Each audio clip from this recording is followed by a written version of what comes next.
LeBron. Good morning, everybody. Welcome to Middays and Marks on 97.5 LeBron. I'm your host, John Marks. Good morning to everybody listening on the radio, listening on the Fanatic app. Good morning, everybody watching on YouTube. Like and subscribe to 97.5 The Fanatic for all of our content. Watch our show live, as you can do every single day between 10 a.m. and 2 p.m. Or go back and, while you're doing dishes like me, catch the show. As we say good morning to a guy wearing a LeBron James jersey or a jersey. Hey, Ray Don Raymond. Nobody works harder than those on the Wildwood Boardwalk. It is a wonderful Monday, Johnny. How are you? I am excellent. Sean Brace, good morning, Sean. Oh, my goodness. Hang on, is that officially licensed, Ray? Oh, you know it. Officially licensed by the guy in the back of whatever Wildwood shop my brother got it That's at. contraband? I just want to say it is about as Bobo as it gets. The price is not Bobo, though. Good Lord, times have changed. That Yeah, was really. a pretty penny for a Bobo jersey. Well, if you want something LeBron right now, you better Yeah, pay up for it, it's- unless it's actually LeBron, in which case it comes at a The discount. 23 is not even straight. It's crooked. Hold on, let me look at it. Yeah, now it's That straight. looks good. Makes it look even better. It's All right, great. so listen, I'm counting down the days to where LeBron James is gone. I can't believe they signed LeBron James. This is horrible. I'm looking at my calendar, and I do not want LeBron James here. God, this is going to be a bad couple years for everybody here. Obviously, I'm kidding. When I left here 2 Fridays ago, I didn't know whether the LeBron signing was going to happen. I thought it would go into this week. It almost did. But you know what, Sean? I got the best of both worlds because it broke during our show on Friday, which means you guys got to react. I got to jump on shirtless from the beach to talk about it, but it still feels fresh, and people are still living off the euphoria. It doesn't feel real yet. LeBron James is a 76er. You're exactly right. And it's funny when you said 2 Fridays ago. That's the reality. That's the truth, too, as well. You left a Friday, and then last Friday it happened. And yeah, man, credit to Ray. Did a great job. I just wanted to let everybody know that I did graduate from the Chris Wheeler School of Broadcasting, where I did not step on his. Yep, I just laid back. I was doing this. And the Philadelphia Phillies are 2008 World Series champs. I didn't step on it. Champions of baseball. Baseball. There it is. Unbelievable. It's just, man, the king, LeBron James, is literally going to play for the Philadelphia 76ers, John, and I could wax poetic about everything that has led up to it, but we're all in the same position, man. We're diehard Sixer fans, and this is just an unbelievable opportunity for this team to legit have a shot at winning an NBA championship, which is not something we were saying 50-plus days ago. We weren't saying that. So I did a morning radio hit on Westwood One Sports this morning, and I had talked about the hug between Daryl Morey and Elton Brand. Oh, we just saved our jobs. Thank you. We beat the Celtics. Oh, my God, what a relief. We're safe. Then they get swept by the Knicks. Then they get whacked, and Bob Myers brings in Gansey, and they make the Jaylen Brown trade, which was awesome because now it gives you a little bit of hope. And I still didn't think the Sixers were a championship team, but it certainly made them better. They certainly had a better chance of getting to an Eastern Conference final and maybe getting to an NBA final. Didn't make them one of the front runners to do it. They were a better team. And then the LeBron stuff started. And it started. And then we started talking about it. And I think everybody on this show agreed, if he's interested in winning a championship, this is a really easy decision. You're coming to the city of brotherly love. And no one really thought that it would happen. He's not going to Philly. Remember Windhorse had the vibes? He almost rolled his eyes at the thought that LeBron was going to Philadelphia. A lot of people did. Barkley. Charles Barkley on the station had said, man, LeBron's not going to Philly. A lot of people thought that. And what did we say? You're sleeping on the Sixers. Because you know what? For all the crap that people want to talk about LeBron and he's going to stacked rosters and all this other stuff, and we'll talk about it, the most important thing to LeBron James was winning another championship. And the tweet that he put out after it announced that he was coming to Philadelphia, isn't that everything you're looking for from an athlete? It's not about him coming in and taking 40 shots, and he knows he's coming to a team with a lot of talent. He's coming in to be the leader, to be the guy that's going to drive this team to win another championship, and it's all about winning. He ain't coming to Philadelphia because he can play a lot of golf and the lifestyle is going to be great. He's coming to Philadelphia because he knows this is his best chance to win a championship. Isn't that what we want from our athletes? That they care about winning? He took $4 million a year, a 2-year, $8 million contract to sign with the Sixers. What other top of the league all-time player is going to say, you know what, I don't care about money, I'm going to sign with, and he was going to do that no matter where he went, really, but still, he came to the Sixers and is making league minimum, veteran minimum money because he wants to win, and that's important to him. And if you're not celebrating LeBron James signing with the 76ers right now, I don't know what the hell's wrong with you. Yeah, I'm right there with you. But at the end of the day, this team, getting him in that role, it fills in such a need, and that's just on the bare side of things, or the bare bones of it. Like that, not even the mental and the championship medal that this guy brings, and the fact that he's been there and done that for 23 years now, John. And then, like you said with the tweet, I can't get enough of his reasoning, and it lays it out, and he uses the word that I think is the buzzword or the word that it should be in bold, and it's about sacrificing. Because you're going to have to sacrifice what you were as a player or your expectations as a player to go out there and score 25-plus points, whatever it may be. This team is going to have to sacrifice to win a championship. And look, even though this roster is put together right now, they're still, like, I get the odds. They're a contender. There's a really good East right now. That is a really Look at the good Atlantic Division. East. Dude, Giannis is with the Miami Heat. Like, let's just, I get it. We all want to sit there and say that that's not the best fit. Giannis went to the Miami Heat. The New York Knicks won the championship last year. Look at what the Hawks are doing. It is not going to be easy, and LeBron knows that. Tyrese Maxey knows that. VJ Edgecombe knows that. And Jaylen Brown knows that. And Joel Embiid knows it too as well. But here's what I would say. I love the fact that you saw VJ, Tyrese, and LeBron himself, and Jaylen Brown, all four of them are doing their reaction videos from the gym. Like, I just love the fact that these dudes are in the gym, working out, off-season. I get it, professional bodies, all that, but it's just so great to see this. Everybody's so enthused about this, and, man, we can't wait to get this thing going. Throw it up, John. Throw it up. This is LeBron. I still want to sacrifice. I still want to work. I still want to grind. I still want to compete to win and have a chance at the feeling of winning another championship. I believe I can help make the Philadelphia 76ers a championship team, and I'm so excited to energize a new fan base and start this incredible journey one last time. He's going to come in here. He knows that Jaylen Brown needs his shots. He knows that Maxey needs his. He knows that Joel Embiid needs his. So for everybody that says, oh, there's only one ball, guess what? If there's one person that knows there's only one ball, it's LeBron James. He knows what he's walking into. He knows he's going to have to be more facilitator than anything else. You don't think Austin Reeves needed a lot of shot? You don't think Luka I mean, come on, give me a break. Everywhere he's been, guys need theirs. LeBron's at a stage in his career where he unselfishly isn't going to need to take 25 shots a game, isn't going to need to score 20 points a game. Would you be surprised if he averaged 15, 16, 17, 9 rebounds, 9 assists? No, not at all. That's what he's going to be here. He's got guys that need to shoot, need to score, etc. And here's the other thing. I heard a lot of people over the weekend say, well, is Jaylen Brown going to be happy? He wanted Jason Tatum. That's his team. He didn't want any parts of that.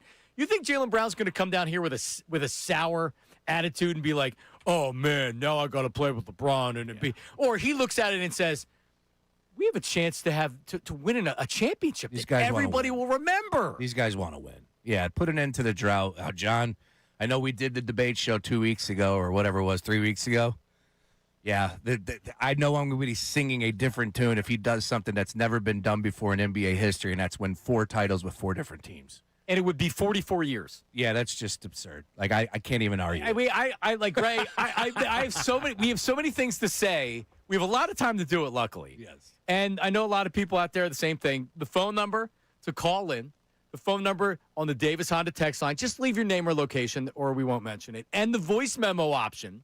Just send a voice memo the same way you would send a text, except send a voice memo to 610-632-0975. 610-632-0975. If you haven't tuned in, maybe you haven't heard us before, I am John Marks. He is Sean Brace. He is Ray Dunn. And this is 97.5 LeBron. Yeah. How long are we keeping? Is it we just keeping this? Today. That's it? That's it. I'm not married to Fanatic. Well, it was over the weekend, too. It definitely made me stumble once or twice, and I'm like, home of LeBron James. Yeah, 97.5 LeBron. We've changed the name of the station. I'm going to petition that we don't change it back. I like it. Let's just keep it LeBron. It can't hurt. 610-632-0975. Your reaction, and I got something for Charles Barkley coming up. And I got something for the Boston Celtics because we want to give them a big thank you. Thank you very much, Boston. That is coming up next. Middays with Marks, 97.5 The Fanatic.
Six nine from St. Vincent, St. Mary's, number 23, LeBron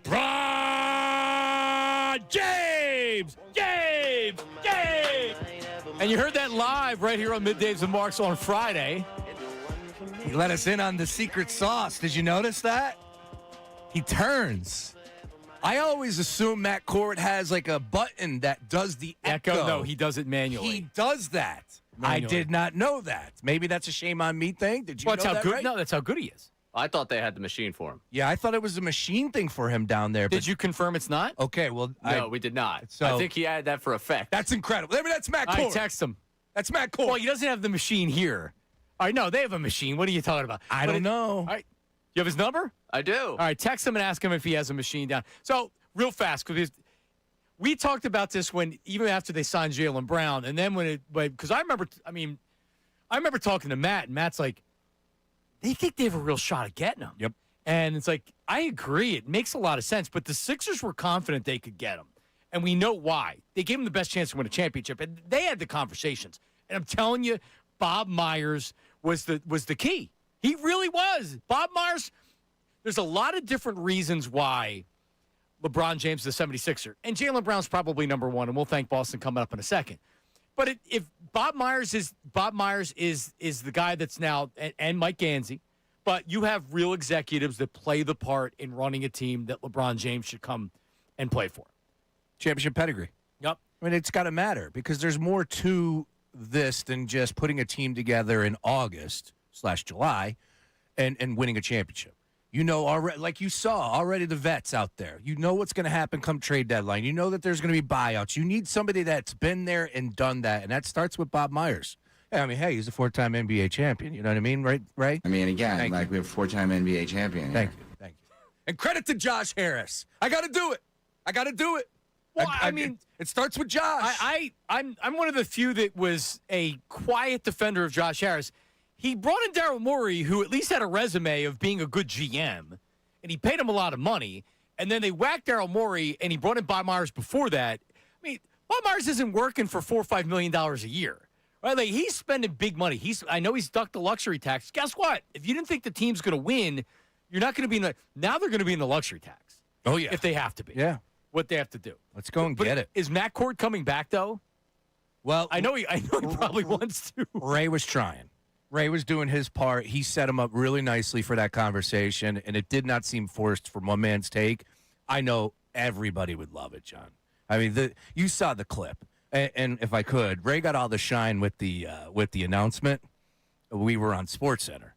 They took that clip. No way. And they aired it. Now here's the kicker.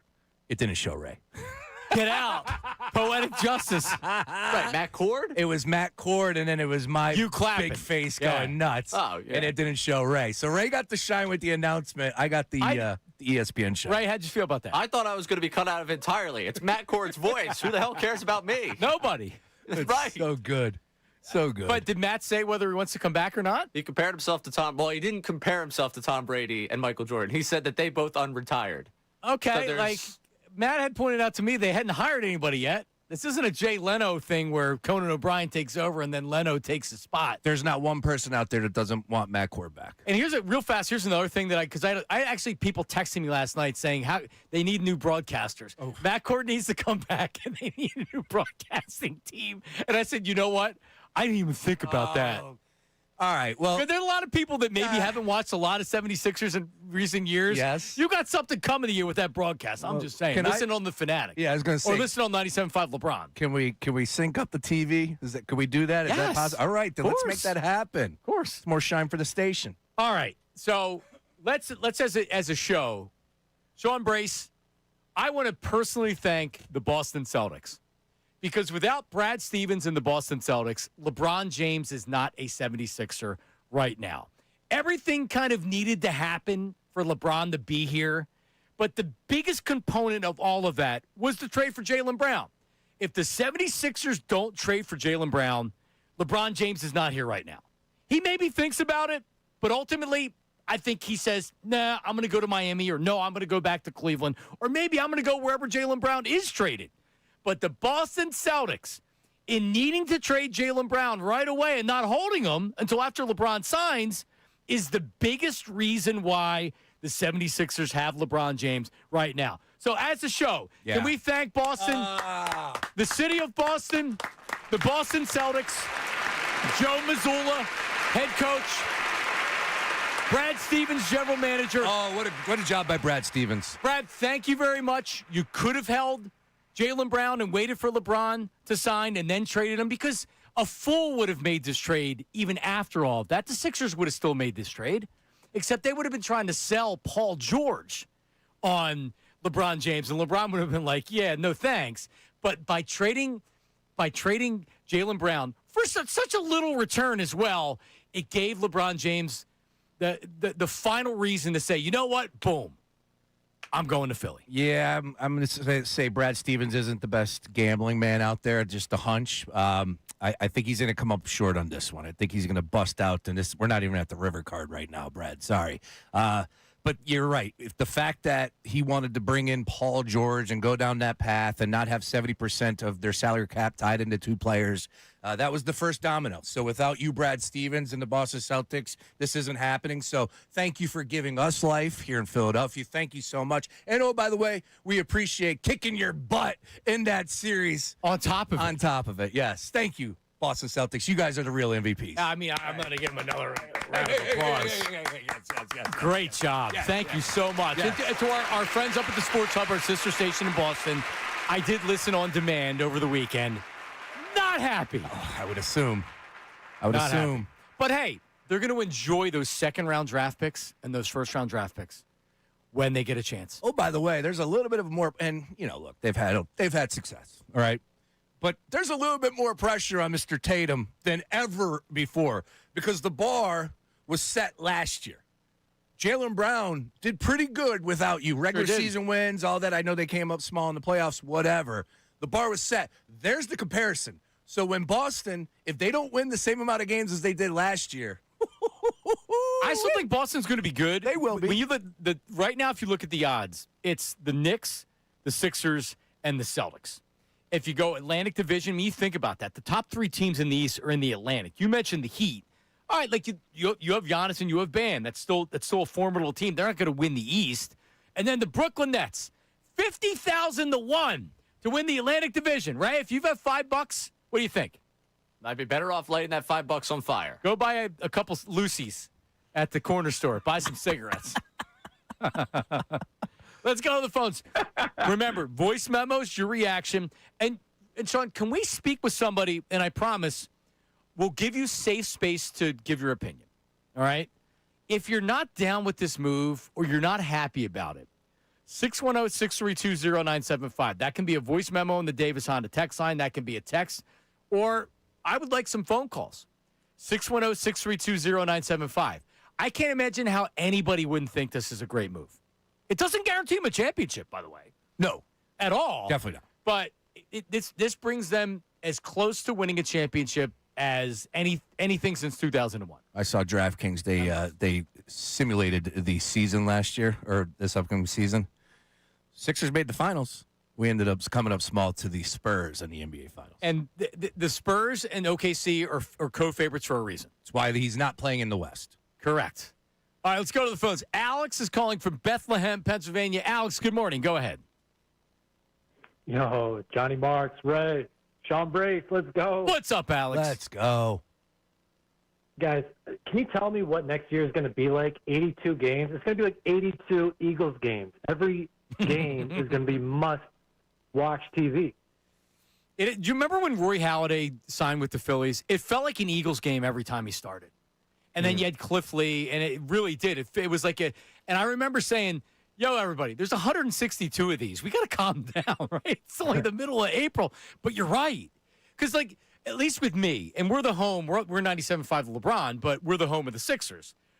But even with that, the Eagles run this town, and you really start paying attention after the Eagles season is over, and then the playoffs happen. No, not this year. Training camp's going to be must-see. Preseason's going to be must-see. Media day, and then, Sean, the first game of LeBron James at home. Where do they open up? In New York? At home against the Celtics? I mean, geez, the possibilities are endless. Yep. Yeah, and Johnny Marks, you hit the nail on the head. Thank you, Boston, for, allowing all this to happen. But I wanted to take a shot at another city. A lot of New York fans are online crying about ring chasing and stacking a team that hasn't won since 1983. Give me a break. All right, New York, enjoy your title because we're coming for you. Yeah. Sixers run the East. All right, Sixers run the East, baby. Let's go. All right, Alex, appreciate it. We need a hockey horn or something to hit. Horn me. What can we do? Right. I would say he's right about those Knicks fans crying, and they're no longer the topic. Like that's the frustration for them is they got their shiny trophy and the NBA Cup too because I respect the Cup, and then we'll talk about the Cup this year. Oh, you betcha. Now it matters, right? It matters. It better matter to everybody out there. All I do know is this: hey, New York, you had a great season last year, but you're not the '90s Bulls. You're not the '90s Bulls. You're not Teflon. So it's gonna be a tough East though. On the topic of ring chasing, and I'm gonna Ray. I don't want to do Barkley now. Let's do that at 45. Let's do Barkley's comments because he's a hypocrite and he's totally off. But in the case of ring chasing, did people want LeBron to sign with the Sacramento Kings? What exactly did you think he was going to do? He was going to look for his best opportunity to win a championship, not the most money, not a max cap where he can go make the most money. He was going to go with the team that gave him the best chance to win.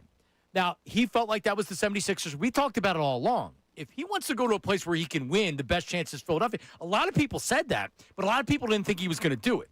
So let's not act like that this ring chasing, LeBron, oh, yeah, he's going to the Sixers to chase rings. Nobody thought he was going to the Sixers. The poly markets didn't think he was going to the Sixers. Brian Windhorst rolled his eyes. Charles Barkley said LeBron's not going to the Sixers. You can't have it both ways. You can't say there's no chance he goes to the Sixers, and then when he goes to the Sixers, oh, he's chasing rings. He's chasing rings. You're going to a franchise that hasn't won a title in 43 years. You're not going to a team that won. Like, he went to the Knicks. That's a little bit different. They just won a championship. Mm-hmm. You're going to a team that has a roster. Sixers have a great roster. They haven't made an Eastern Conference final since 2001. What are you talking about? Yeah, like we can't take shots at that roster either. Come on. Like Joel, a lot of people are saying everything is still based around Joel Embiid's health. We've got a long way to go until we see what that's about. But you know what? To a point, yeah, their chances are that much better if Joel Embiid is healthy come May. No, I'm not denying that. But there's still, this isn't the perfect roster. This is by no means easy. Like, I know I was easy. On Friday, I was getting away. Saturday, I think I was still feeling myself saying, automatic trip to the NBA Finals, and I will hold that, steady. But it's going to be tough as I've been thinking a little bit more and more on it. Again, this roster currently constructed is really good on paper. We got a long way to go until we see what it looks like. Right. I remember when the Phillies signed Cliff Lee that I actually came in here. We were like ESPN overnights. We weren't local overnights. I came in with Joe, and we did an overnight show. And people woke up, and we preempted Mike and Mike. We were on the air like 8 hours or something. And For Cliff Lee. And I remember they just won the World Series. Well, they didn't. In fact, Cliff Lee was a big part why they didn't win a World Series and what he did in that Cardinal series. Mm-hmm. But it's not about that. Because, like you had said, this isn't going to be easy. They got to figure out how to make all of this talent work. So for all the people in Boston and all the people in New York right now saying, there's only one ball, yeah, got it. It's not going to be easy. But LeBron gives them the best chance that they could possibly have to win a title this year. Hell yeah, he does. They just do. Oh. And there might be some ups and downs. Nick Nurse is now become – does Nick Nurse have the most pressure of anybody in the city right now to make this work? I mean, geez, other than maybe Nick Sirianni – but still, like, and that's in my notes. Early on, when LeBron went to Miami, they didn't win the first year. Yep. No, they weren't. They weren't right off the bat. It took them half a season to even kind of figure things out. But then they hit their stride, and then they're winning like 25 straight. Like, that's what's going through my mind right now. Is like, we're gonna have win streaks. Dude, did you see the win total for us?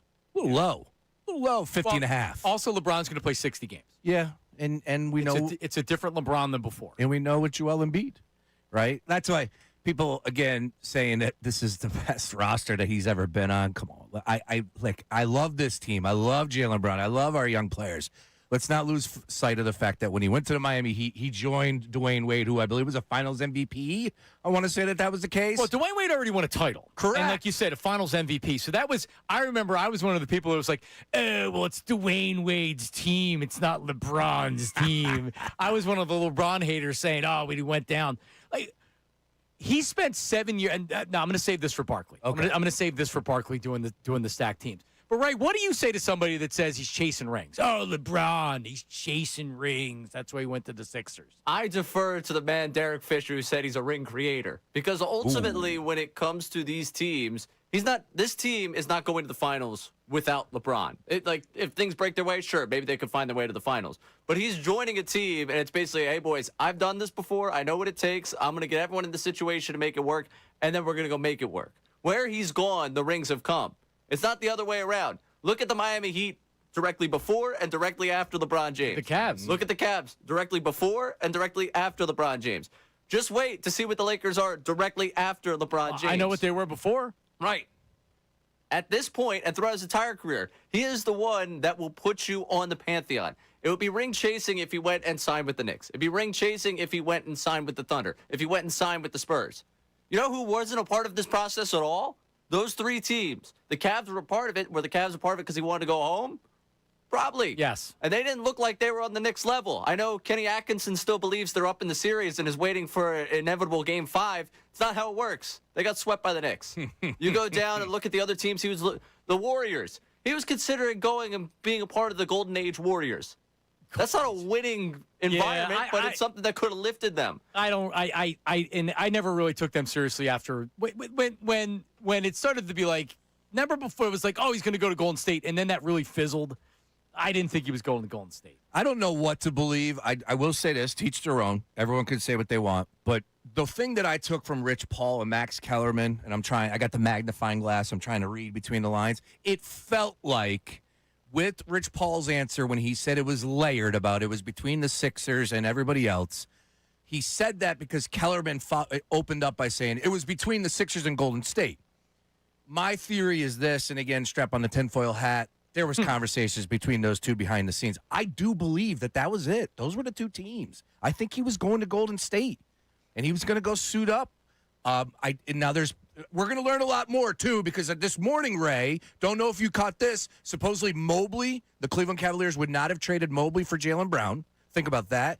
And supposedly the Warriors were not willing to move. Of course, Jimmy Butler with the contract to get Anthony Davis, yada, yada, yada. I'm telling you, I think it was between the Warriors and the Sixers. I think those other teams had a chance to get LeBron, and because they wouldn't make a trade, or they didn't make a trade, that's why he came here. Yep. Tinfoil hat on while we're doing this whole thing. I am going down the path of Windhorse. When this was all getting started, they were doing their NBA Live. Oh, if this happens in the offseason, what could happen? And he did well. What if I told you the Cavs trade for Jaylen Brown and LeBron goes to Cleveland? And now looking back at it, yeah, it's weird. And as a Windy guy, I realize I'm a little biased on this one. But now looking back at it, it's like, wait a second. What did he know about what LeBron wanted? Was LeBron eyeing up Jaylen Brown, and the Cavs being married to their roster really stopped them from getting LeBron to come home? Reporters give informed opinions all the time. Right. And that's what that was. He just walked off the set. He walked off the set after that. If the Cavs would have traded for Jaylen Brown, I think he's a Cav. Yeah. Like, literally, it took – and I believe the reports were out there late last week. I believe that LeBron was trying to get other teams to make trades. Why wouldn't he? Yeah. He wants to win a championship. So, and the Sixers ended up – Miami didn't have enough. Cleveland didn't have enough. Golden State didn't have enough. The Sixers had enough. Do we thank Cleveland? Should we thank Cleveland for Mike? They had Gansey. They had Mike Gansey. I listened to the reaction, and unfortunately, they had fill-in guys. I don't know what the regular guys are. Hey, I don't think shot at fill-in guys. But they had that. But there was a female producer that broke the news, and it was like. It was poorly. It was bad. Did you listen to it? I saw that. And then did you see the big Ben Roethlisberger look-alike where he was like, "Oh, they throw batteries at Santa Claus. I did. They're terrible fans." And I don't even care anymore. You could say whatever you want. The San Francisco reaction on the game was a lot better because it's like Philly. They're so disgusting. And which one do you not like? He's no longer there. Oh, I bullied him out of a job. So Butcher Boy isn't the guy? No, Butcher Boy. I'm fine with Butcher Boy. Okay. Well, But it's Bonte Hill. You know what? I played them on Saturday. I have all the tiers in the folder. We'll play them a little bit later. Let's enjoy some tiers from around the country. That's good. Yeah. That sounds good. Oh, yeah. Charles Barkley's got to come to us, too. But, Ray, you ready for this? Sean, we have breaking news because it is officially official. Ray? The 76ers have signed four-time NBA champion and 22-time All-Star LeBron James. It's official. The press release is out. He can't back out now, Sean. 10:30 on the dot. It is live. Now, last night it went live via NBA transactions. Sixers fans are freaks. We were just, refreshing the timeline. It's official, though. There it is. The 76ers just announced it. LeBron James is a Philadelphia 76er. When does it become real? It still doesn't. I was just when I was on with you guys on Friday. It's still I'm still shaking my head. Well, you were a couple Moscow mules in, too, right? I had sobered up by the time I got on the air. All right. That's great. I sobered up. I wouldn't have driven at that point, but I had sobered up. Oh, you're on vacation. Yeah. But even yesterday, in just talking to people and going to the grocery store, going to Wegmans and stuff, it still doesn't. Like, LeBron James signed with the Sixers. Like, what? Come on, man. It's crazy. Come on. He's a 76er. I've always wanted to root for the guy. I did when he was with Cleveland to start his career, but okay. But now he's on our team. He's a 76er, and we were saying this the whole time. What's the most interesting story? Going to Miami's Cleveland's he already did that. Golden State's like whatever. The 76ers is by far the meatiest place he can go. They can't stop talking about us. We Oh, my we are God, front dude. and center. You name the channel, it is all about the Philadelphia 76ers. I'm looking at this article right now from Fortune.com, the $500 million LeBron sweepstakes, Philadelphia won. The raising of the economy. Like, these are the other stuff that nobody cares about. But just think from the fact that you are going to go out for every game. All right, so what it does for business at our station, what it does for the 76ers business, what it does for vendors, what it does for people that sell stuff down at the games, for people that sell hot dogs and peanuts and everything. The bars. For merchandisers, the bars. Bars, yeah. The local economy. Jesus, we love sports. Look what it does for all of this. LeBron. I mean, it's unbelievable. It's like they'll give the numbers World Cup coming to Philadelphia. They'll give the numbers of what it did for the economy. Then the amount of money LeBron is going to drive to the city is going to be in the hundreds of millions of dollars. Legitimately. Some 41-year-old dude that's a basketball player.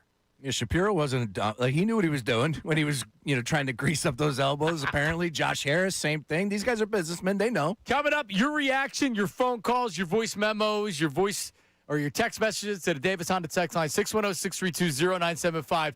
Coming up next, Charles Barkley is a hypocrite. We'll discuss Middays with Marks 97.5.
Man. And to me, that's when it cemented. If you were a LeBron hater and you couldn't respect him after that. Cleveland, this is for you. Yeah. So let's fire up the Charles Barkley sound. He went on with Stephen A. Smith, which I don't think he's ever done before, right? Because he's not a big fan of Stephen A. Because when he signed when he announced he was going to ESPN, he's like, I don't want to do First Take, I don't want to do all that stuff, I don't want to do the car wash. Is this the first time he went on with Stephen A? I was surprised to see that he went on with him. I don't know if that's the case, but I do know that he was very upset that he had to work on Friday instead of going to golf, which, Right. Chuck, sir. He'll be okay. Yeah. And before we get to also with Stephen A., did you notice Stephen A.'s reaction was a little bit tempered? Like he wasn't all of a sudden he's applauding LeBron and Jaylen Brown. Never, because he was battling with both of them. Correct. He had the whole thing with LeBron last year over Bronny, and then Jaylen Brown and him had his little spat. Is he trying to cozy up with this because the Sixers now have become the thing? I just think he number one understands the tone, the celebratory fact behind all of it, right? But Smart. He also has his tail between his legs. Like LeBron confronted him. And I'm not saying LeBron was right about that because, there's always two sides to that conversation. I don't think he should have done it there, but regardless, he did what he did. And Stephen A. hates the fact that he has to talk about him in a glowing manner. And you could tell. And also, you're going to play the soundbite. Charles has a little something for him, too. Oh, no, there's no doubt. There is definitely something, a little bit of, I don't know, jealousy? What is it? So the old schoolers that, and we can relate to this, right? Like our music's better, our TV was better. But it our was, though, movie's John. better. I know it was. I'm just saying. But, Ray. Hi, Ray. Hey, Ray. Come on, guys. Some people just have it in for LeBron. Yes. And Charles Barkley's one of them. I think so. He's a hypocrite. Let's play the sound from was this serious Stephen A. Smith show or was this ESPN? It was I think it was the Stephen A. Smith show. Correct. All right. Well, here's Charles Barkley. Go ahead. The number one knock on LeBron for older guys like myself has always been, yo, man, you always stacking your team. He stacked it in Miami. He stacked it in Cleveland. He stacked it in L.A. Now he's stacking it in Philly. So that, to me, I'm going to still have the same criticism I've always had. He's always stacked his team. Always. Like when he went to the Lakers, it didn't make the playoffs for 5 years previous. They were terrible before he went there. Like he went to the Cavs, who had made the playoffs 4 years before that. He did stack that team, though. Well, Because he traded Wiggins. I know that. But, hold on a second. Let's not overrate. Like, Kevin Love's a good player. Sure. Come on. Give me You're a right. break. You're all right? right. Yep. So what does Charles want? Does he want LeBron to go to a team and then not add any talent to it? Are you serious? He went to Miami. That was the decision. He got 2 future Hall of Famers. That was D. Wade's team. You want to criticize him for that, fine. All right? But keep this in mind. LeBron played 7 seasons in Cleveland. All right? And he decided as a free agent he was going to go sign elsewhere. Now, I don't have any issue with LeBron going and signing with a team that gives him the best chance to win. Isn't that what you're supposed to do? Isn't that what we want our athletes to do, is to go to a winner and win? Charles Barkley was a 76er for 8 years. He was under contract. Guess what Charles Barkley did after his eighth year? Trade me.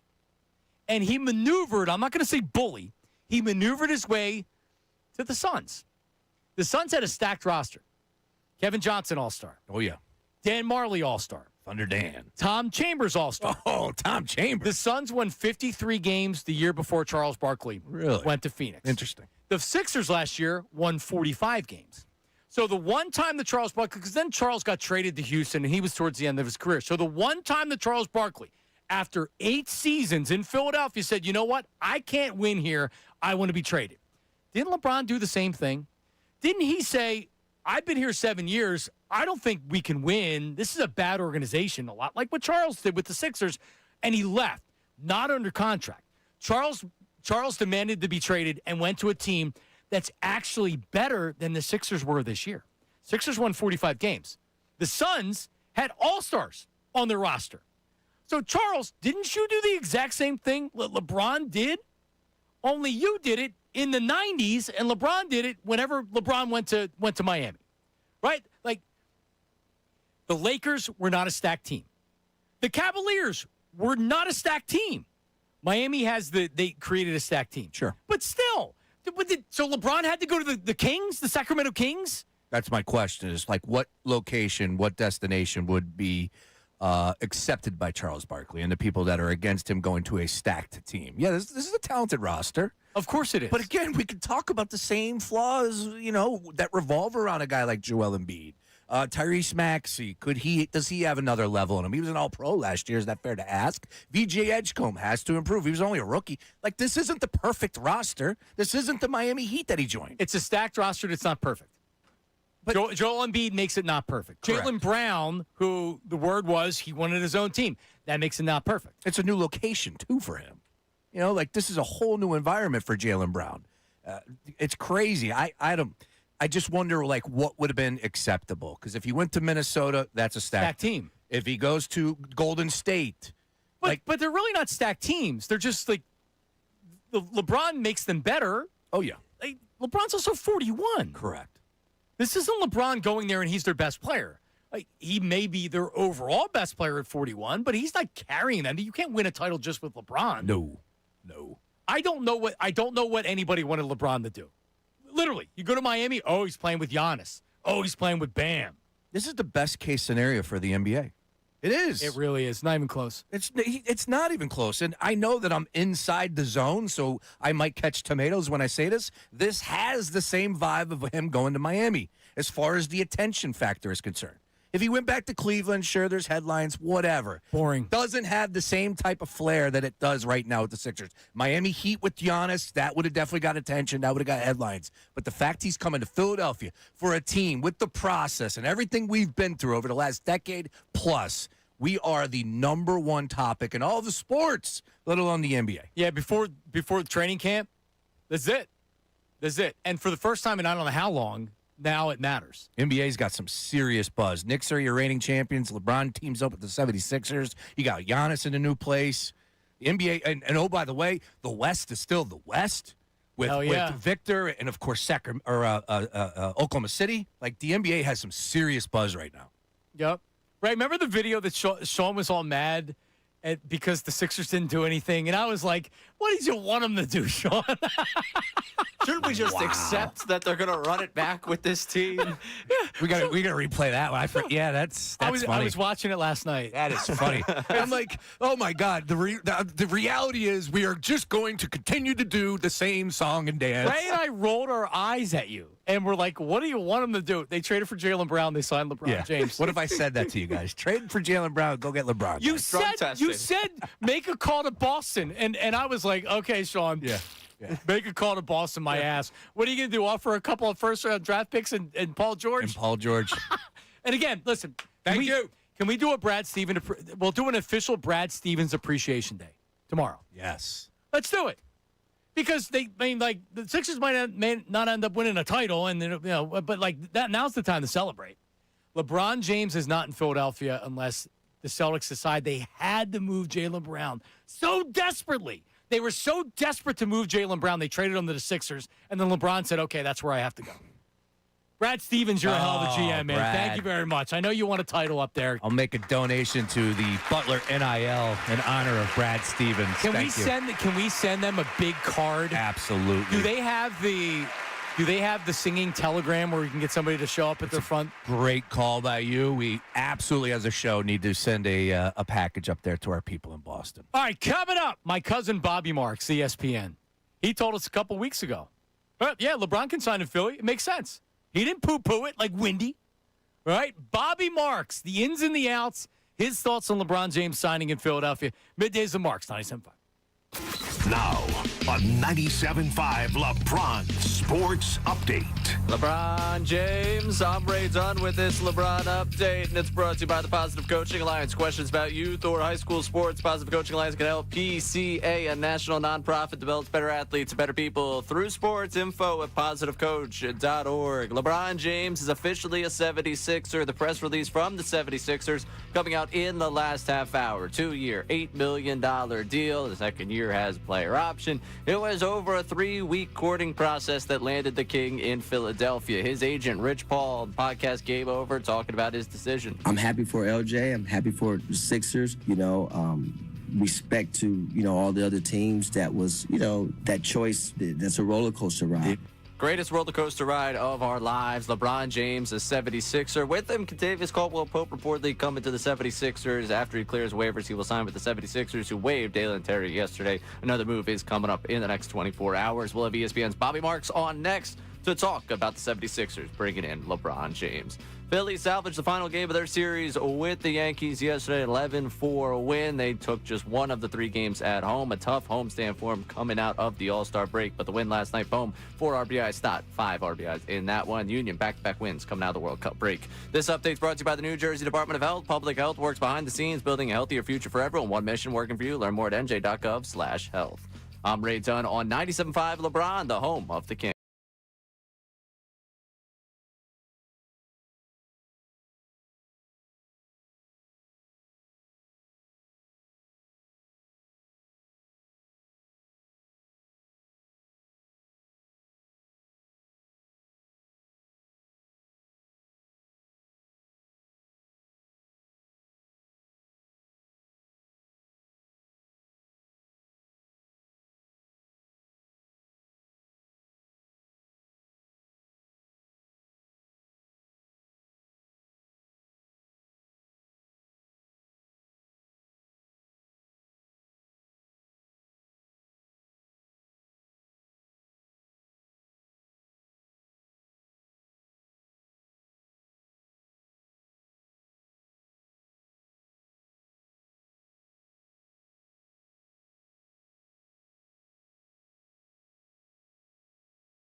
We are back Middays with Marks, John Marks, Sean Brace, Ray Dunn. Is the cousin on the line, Bobby Marks? All right. Cuz will join us coming up second. No, not Cuz. My fake cousin, Bobby Marks. He's not my real cousin. We just had the same. I mean, who knows? Who knows? I do want to do real quick. So since you were gone, Dad, last week, I just want to give a shout out to that guy right there. Right, he did a great job. Nice work by him all last week, and we had some fun. So there's not a lot of stains on the carpet, Dad. No, we didn't have anybody over late night. Ray tried. He tried to have girls over. I was like, come on, Ray. Midnights with Ray was going to be a great show last week, but were you drinking natural ice? No, what were we talking about drinking last? I mean, yeah, everything. Thursday's show after the Booze Cruise Wednesday was something. Oh God, dude. Yeah, I forgot about that. Yeah, Booze Cruise Wednesday. That sounds like fun. I didn't, and I'll be totally honest. I didn't pay attention to a lick of anything until Friday. I was worried about you. You didn't answer my text, and I'm like, where is he? Get him on the horn. I was in the water. I know. I figured. Yeah, no, I didn't see your text. Dutz alerted me to the signing. I did the video, and then I put the phone down, and I went to jump waves with my little girl. And all I kept thinking the whole time was LeBron, LeBron, LeBron, LeBron. And she's like, Daddy! And I'm like, oh, sorry. I like jumped. So I have to jump over every wave. That's great. So that's how I found out. And then I was like, all right, I better go back up because I know I need to jump on the show. But it was, it's one of those moments where you'll always remember where you were and what you were doing. And I'm glad you and Ray got a chance to be live on the air, which was cool. And I'm glad I was at the beach. And I still don't think anybody on the beach knew anything until later that day. It's crazy. There was no reaction at all. So he's in. All right. Well, let's shoot it up to our ace, our expert, ESPN NBA front office analyst. Does such a great job for ESPN, and he's always very gracious with his time and joining the show. Bobby Marks joins us. Bobby, how are you? I'm good, guys. How we doing? Well, we changed the name of the station, at least temporarily. It's 97.5 LeBron. You legitimately changed it. You can do that. You can certainly do that. We did. Which Enjoy the off season. The off season. That's why it's the off season. We won. Yeah, we won. Yeah, we're going to raise the banner in our studio. We have a lot of banners that aren't championship banners. This is one of them. What's your reaction to it? Yeah, I mean, I would say ever since Luka got traded 2 years ago, nothing ever stuns me anymore. I thought, it was the three teams. It came down to the three teams with Philly, Cleveland, and Miami. I think Wendy and I had done a podcast a day or two earlier, and we were talking off air. I thought it was Miami. I thought it was going to be Miami. I just like the tea leaves just kind of lined up. Like you rarely see like Pat Riley doing media in public and talking about the relationship and how it's thought over and all these different things. And certainly the Cleveland factor also when you take that into it. And then when you kind of look back at the decision and why, certainly roster wise, of course, with the Sixers. And I think there's a newness to it. I think everybody sometimes likes a newness of trying to do something that's hasn't been done already. And in Philadelphia, it's something that hasn't been done for a very, very long time here. So not totally surprised, but if you had asked me out of the three teams, I probably wouldn't have picked the Sixers. Yeah, you and a lot of other people. That was kind of the fun reaction was to see everybody so surprised. Like he picked the Sixers. Now he picked the Sixers, and I was very impressed with him saying why, which is that it gives him the best chance to win a championship. How refreshing. He's not going somewhere for money. He actually believes it's the best place to win a championship. Now, what do you say to people, and do you agree with this, that he's ring chasing? I know Charles Barkley had said on Friday that, he's got to go to a stacked roster. Did they want him to go to the Kings and try to win with the Kings? What do you say to the ring chasing? I don't get it. If he would have went to Oklahoma City, I would have probably said he was ring chasing. If he would have went to, I don't even know if he would have went to San Antonio, would he have said he's ring chasing? Listen, if he would have went to the Knicks, he's ring chasing. I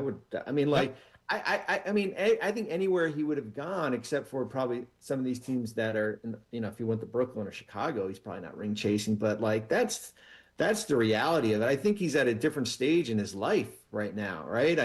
He's not the guy anymore. He will be maybe on some nights here, but he's walking into a roster that has a chance to win. And as we've laid it out before, it was never going to be about the money. He didn't tell Mike Gansey and Bob Myers to go trade 3 players so I can come there and sign for $15 million. He walked in and signed for 2 years, $8 million at $3.9 million at 2% of the salary cap. So it wasn't about the money. We can probably, people will argue about ring chase and all that stuff. He went there because it gave him the best opportunity to win a championship. Yeah, it's not the perfect roster. It's a really good roster, but there are still some holes that we can take shots at. And I know that they're not going to go 74-8, which would be the greatest record of all time. I don't think that that's in the cards, but we'll save that for the regular season. Bobby, the key word is sacrifice. Sure. LeBron James put it in his tweets, like, yeah, I'm willing to make that sacrifice. What does that mean with regards to the 76ers? When they talk about sacrifice, what does that mean? It means that, I said this on SportsCenter on Saturday morning, that's going to be the theme. There's going to be a lot of sacrificing, certainly offensively. I think when you look at 5 players, I think 3 out of the 5 with Joel, Tyrese, and Jalen, usage rate top 25 in the NBA last year. So there's going to have to be a sacrifice. But I think from LeBron's perspective, I think you saw last season with the Lakers, there was a sacrifice. The last 2 months or post All-Star break, he basically became the 3rd guy. And I thought that was kind of where he was at his best. I mean, his numbers, although it was below 20 points, efficiency-wise was terrific. So, yeah, there's going to be sacrifice. There's going to be sacrifice for accolades, All-Star, All-NBA, for the opportunity to go win a championship. Only, the 2 guys with LeBron and Jalen have won championships. Nobody really else on that. KCP, of course, when he comes on board, has won anything there, and that's going to be the ultimate, as we said. Like, that's going to be the big thing. I said it before. I've lived through where rosters look really good on paper. Like, I've done it. I did it in Brooklyn. Like, listen, guys. Like, I did it in 13. Everybody was anointing us everything. We even got we got the front page of Sports Illustrated, the team nobody wants to play, right? And I lived through that. And what happened was it took us 3 months to figure out how do we sacrifice for one another. And that didn't happen until January 1st. So if you're the Sixers, don't wait till January 1st. Like, you're going to have to get out of the gates running. And I think when they get together in the next couple of weeks in training camp, that's going to be the biggest thing, because once you start playing, what they did last week or the week before means 0. Like, it means nothing at all. Yeah, talking to Bobby Marks, ESPN. So as a former executive in the NBA, when Brad Stevens is making the decision that they had to trade Jaylen Brown right now, does it enter his mind that he could potentially be trading a player that's going to have LeBron James decide he's going to go sign in Philadelphia? No, because I lived through it. I went through it in 2014. So LeBron was when he was in Miami, and we made a trade with Cleveland. We took back Jarrett Jackson, a deal that actually cleared out the cap space for LeBron to sign with the Cavaliers.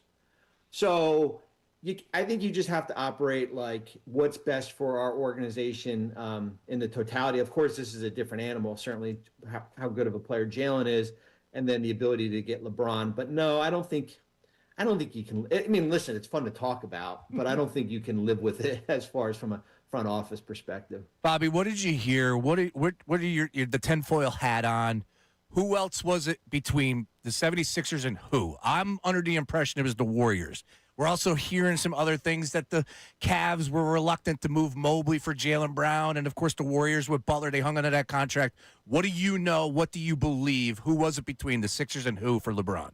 Yeah, I mean, I just come back to, and I know Golden State was talked about it a lot, and certainly it was one of the teams. I don't believe, just talking with people, and certainly Rich Paul has done his podcast and stuff. It comes down to, I think it was more Eastern Conference focused. Like when you look at, like, Golden State would have been fun, but even if he goes there, how do they line up with, like, are they the third best? I don't even think they're the third best team in the Western Conference. No offense. No. Like, because there's so many, because I don't know when Jimmy Butler's coming back, right? Like, so there's all these other things here, but yeah, I mean, I think Minnesota, of course, has talked about it, but it's, it would have been a neat, fun story as far as him going there, but you're in the Western Conference too. But listen, he chose to come East.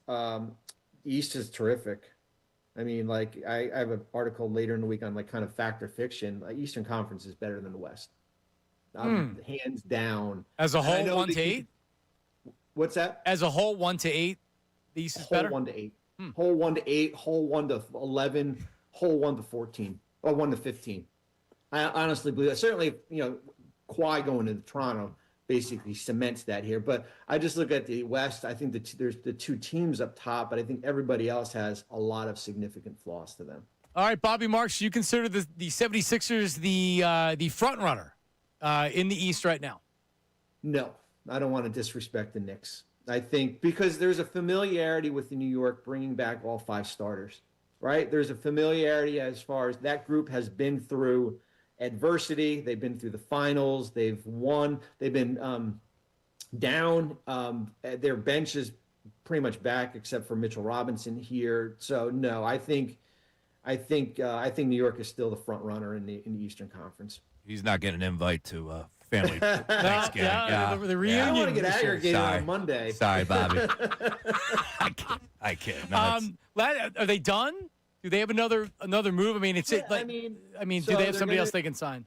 Yeah, they're going to KCP will clear waivers on Tuesday at 5 because I think the waiver came in after 5 o'clock on Saturday night. So for them to sign him, they're going to have to make some type of move. It could be just minor, whether it be releasing a player on a non-guaranteed, maybe a minor trade, but they're going to have to do something minor to be able to sign him. And then after that, I would think roster spot 15 basically remains open because they won't have enough under the first apron hard cap to just sign a player, and that just gives them the flexibility during the season here. But I would think you're pretty much done as far as where you are roster wise going into besides camp invites and everything.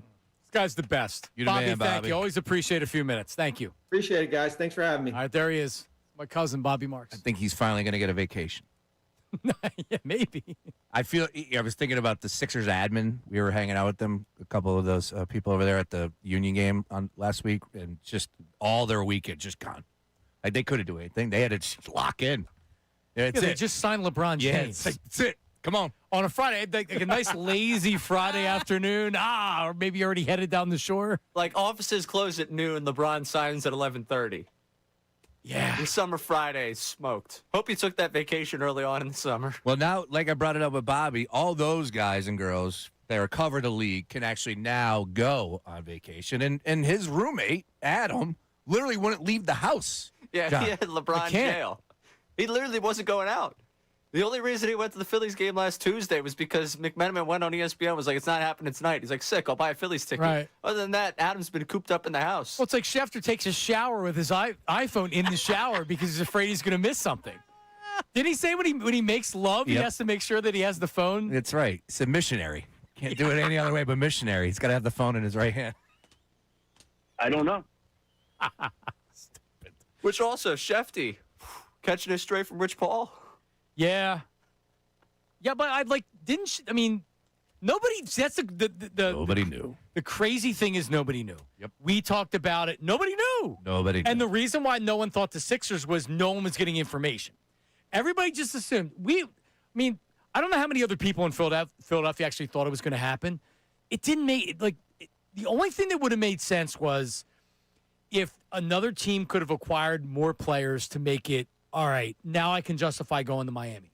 He couldn't justify. If he wanted to win, and ultimately that was his goal, that's clear. Miami didn't have enough. Yep. Cleveland didn't have enough. You think he wanted to play with James Harden? Do you imagine James Harden and LeBron playing defense? Like, listen, LeBron isn't the same defender he used to be. Yeah, 41. I know. Or LeBron posting from 4 a.m. at the gym and James Harden getting home from the club at 4 a.m. Right, yeah. James is still You just brought making it rain. You just brought up James Harden and him on defense. I'm trying to think of him and Joel on defense at times. Hey, look, both of them are very smart. They know when they can relax and take a possession off. But she said it. LeBron at 41 is not the LeBron, and that's the biggest thing. But he doesn't have to be LeBron of age 30. That's not He's what got this two team young needs. guards that have legs, fresh legs. And the other thing is because Maxi's been banged up a little bit during seasons. We know Embiid's injury history. Jaylen Brown's pretty durable. He plays a lot of games. And LeBron may play 60, 65 games. it's almost like you can stretch your legs a little bit if some of these guys are out. It's like, all right, well, Jalen, we're going to need you to take 25 shots tonight. Correct. Because this guy's out or that guy's out. I mean, and that's why I think they're going to do really well in the regular season. They have so many. As Daryl Morey once said, he was right. It's a deep team. They are a deep team. Now, Deep team. whose team is it? That's the question. I know we're bank the show sheet, as Ray would say, but it is. I get it. It's LeBron James, but it's not his team, though, right? It's his team. It's his team. It's LeBron's team. Am I wrong on that? No. For all the talk about, like, this is Tyrese Maxey's team. Man, everything goes with Joel Embiid. I know we want to say that Maxey it's his team and he's the young leader because Embiid's not. We agreed. It was Embiid's team. For better or for worse, you were not like Joel Embiid was the key ingredient. It's still not Joel's team? Man, I hope they announce him second. But wait a minute. I even want to throw Jaylen Brown into the mix. First year, though. I mean, no, it really is a collective. It's a collective. You're drawing up the first play out of the huddle. You're Nick Nurse. You need the game winner. It's game one. I get it. I got to draw it up for Jalen. I'm drawing it up for Jaylen Brown. Or Maxey.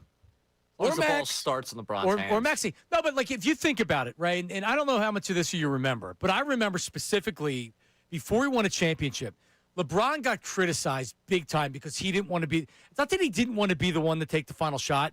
He would make the right basketball play. He would pass it. Yep. And he got criticized for it because people said Jordan would never pass it. Kobe would never pass it.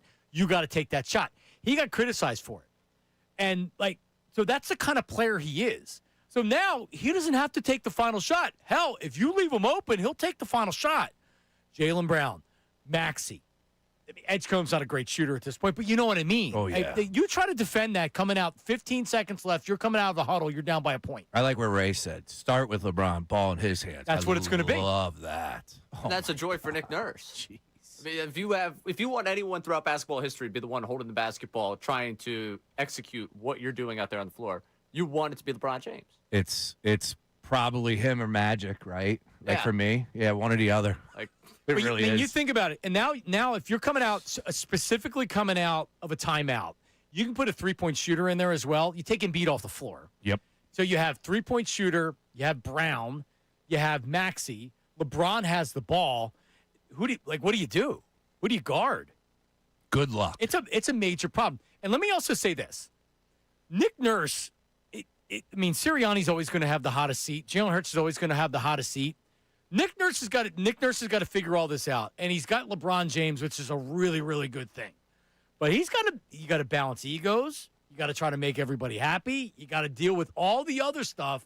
And then you got to do it on the court as well. And he gets major flowers because reportedly he was the only head coach to meet with him. Now, I don't know what the reason was, the rationale, but if I'm Spoelstra, I'm kicking myself. They thought they had it. Oh, absolutely. They thought Pat Riley came out and it felt like he was going to the Heat based on Pat Riley and the way he was behaving. We got to land the other plane. Yep.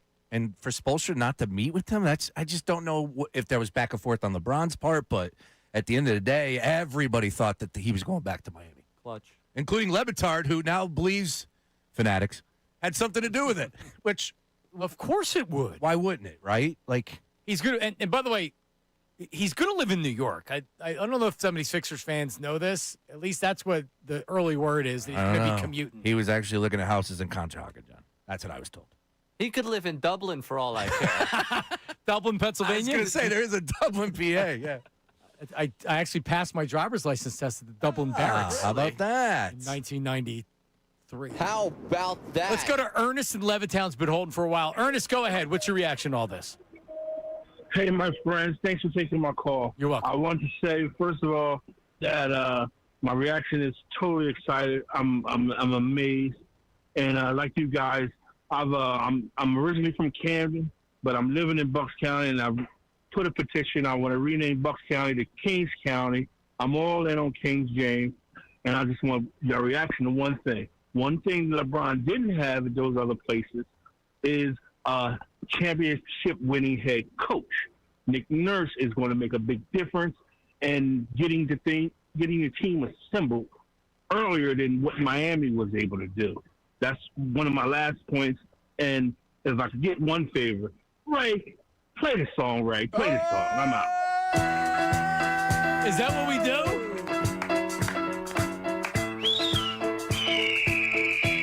Oh, one time. 6'9" from St. Vincent, St. Mary's. Number 23, LeBron James. By the way, we confirmed they do have a. Yeah. Kind of. You had said it like he had said it, and then Ray brought it up. I'm like, yeah, they definitely have an echo chamber down there. That's unbelievable that Cord could do that. That was pretty good, man. I mean, he's been doing it for a little while, so yeah, it shouldn't be surprising. But as a PA guy, that's incredible what he did. He put the echo without the machine. I bet you could do the same thing. It's not really all that impressive. Bring Cord back. If he wants back in, let's go Sixers. Just make it happen. Lennon Swedesboro wants them to bring back Steve Mix for the broadcast. I don't know how old Steve is these days, but I second that. Zoom was active on the timeline. Hold on, Sixer fans. LeBron coming in for a landing. Gotta love that. Yeah, I mean, he's not going to come out of retirement. No. I mean, like, no, we're good. They're no, we're not. no, Good, I know. but Yeah, I know. That's not. I didn't mean to say that. What I meant to say is, they're good. they're good, and not much is going to change. Allah was making the rounds. He was on the broadcast. Saturday night, and then caught him a little bit on NBA radio and Great pushing.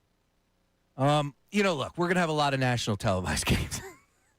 No, turn the radio down and That's it. sync it up to 97.5 LeBron. That's the truth. Like that, inside baseball, that needs to be the push. I've already and Sean, I've already been saying, what are we doing for pregame? What are we doing for postgame? What are we doing for digital? What are we doing for postgame on digital? Believe me, I was in this building for about 15 minutes today, and I was already in the boss's office. When am I getting a tattoo? Yeah, that's the other thing.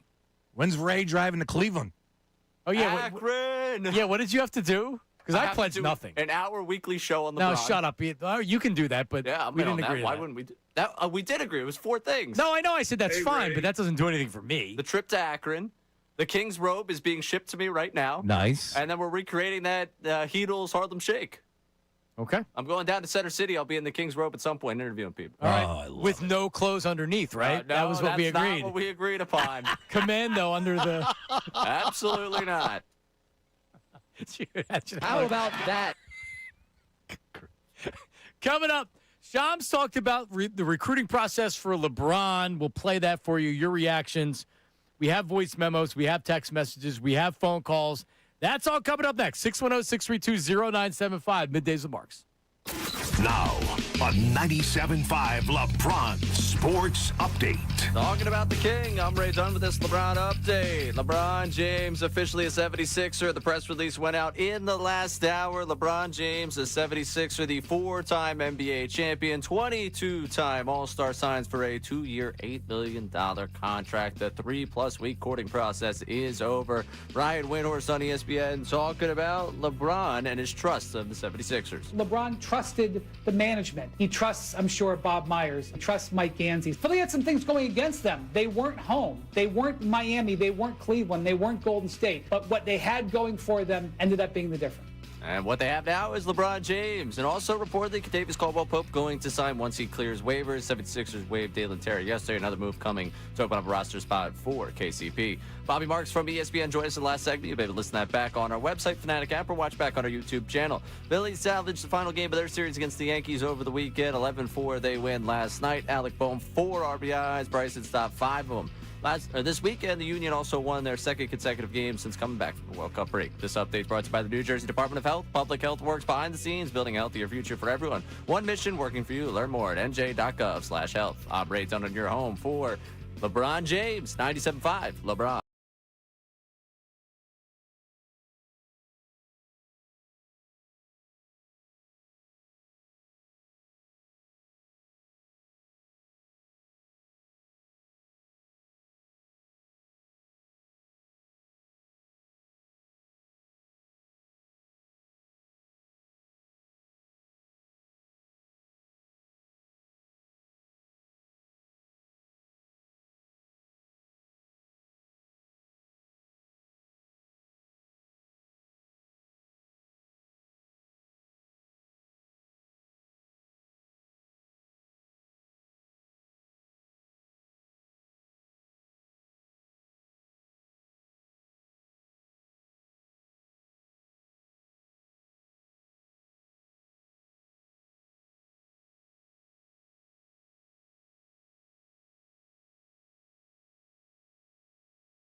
to the win. LeBron James delivers. Uh-oh. 97.5, LeBron. John Marks, Sean Brace, Ray Dunn. And the Davis Honda text line with some voice memos. Let's fire some voice memos. Give me something here, all right? So the number is the same across the board, 610-632-0975. But if you can figure out how to send the voice memo, hit that little plus sign, a box button. This is on the iPhone. A box pops up, and the audio button hits. Hit the audio button. It starts recording immediately. Leave your voice memo, not too long, not too short. Leave your name and location. And if it's good, we edit it for broadcast, and we pop it on like this. Go ahead. Hey guys, Kyle, utility worker, Elkton, Maryland. Mike Gansey has completely changed perspective of all the Sixers fans towards the future of this team. In just a matter of 2 months, he flipped the script. Makes you wonder, what was Daryl Morey doing the past couple years? Mike Gansey took this team, which looked like it had no hope at all, and flipped it to where we are title contenders in a short period of time. He deserves all the respect and all the praise that he's going to get over the next however long he's going to be with this franchise. And look out, boys, 2026, 2027 champions. Here we are. Yeah, you got to give Gansey a lot of credit, man. He came in and, like when they were deciding who they're going to hire for the president of basketball ops, I had still said this is Bob Myers' show. And I still believe that to a certain degree. Again, like we have 4-time NBA champion here. Gansey came in and you can't argue with the results. Sean Brace. No, you cannot.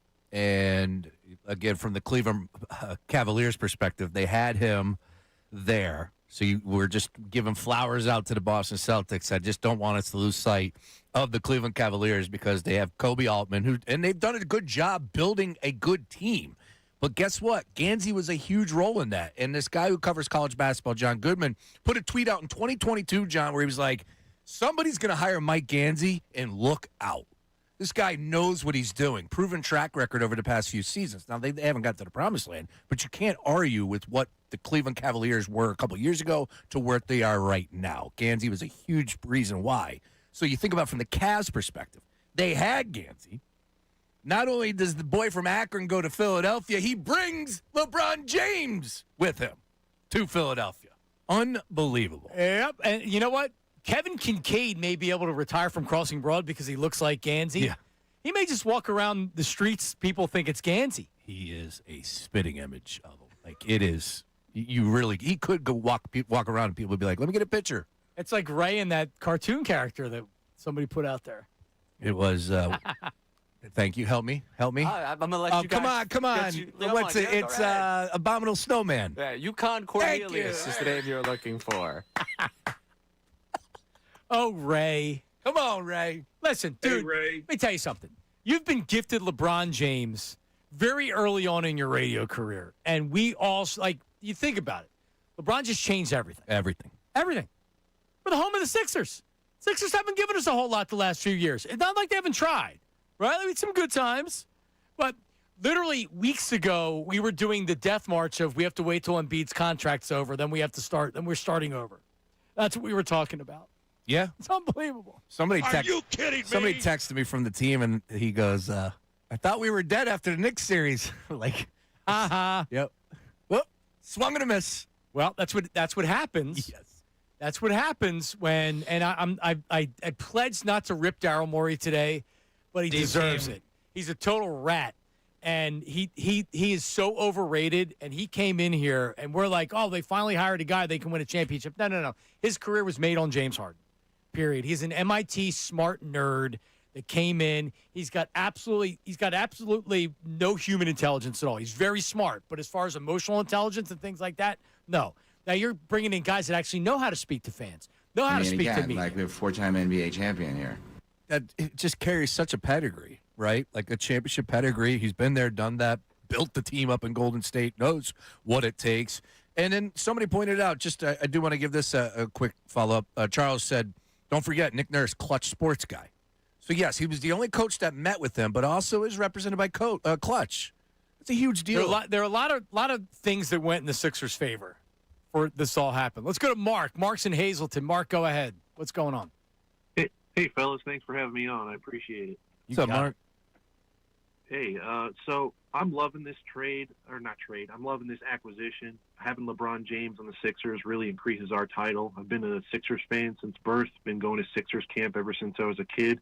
Now I'm 30 years old, and this is the best title chances we've had in my lifetime.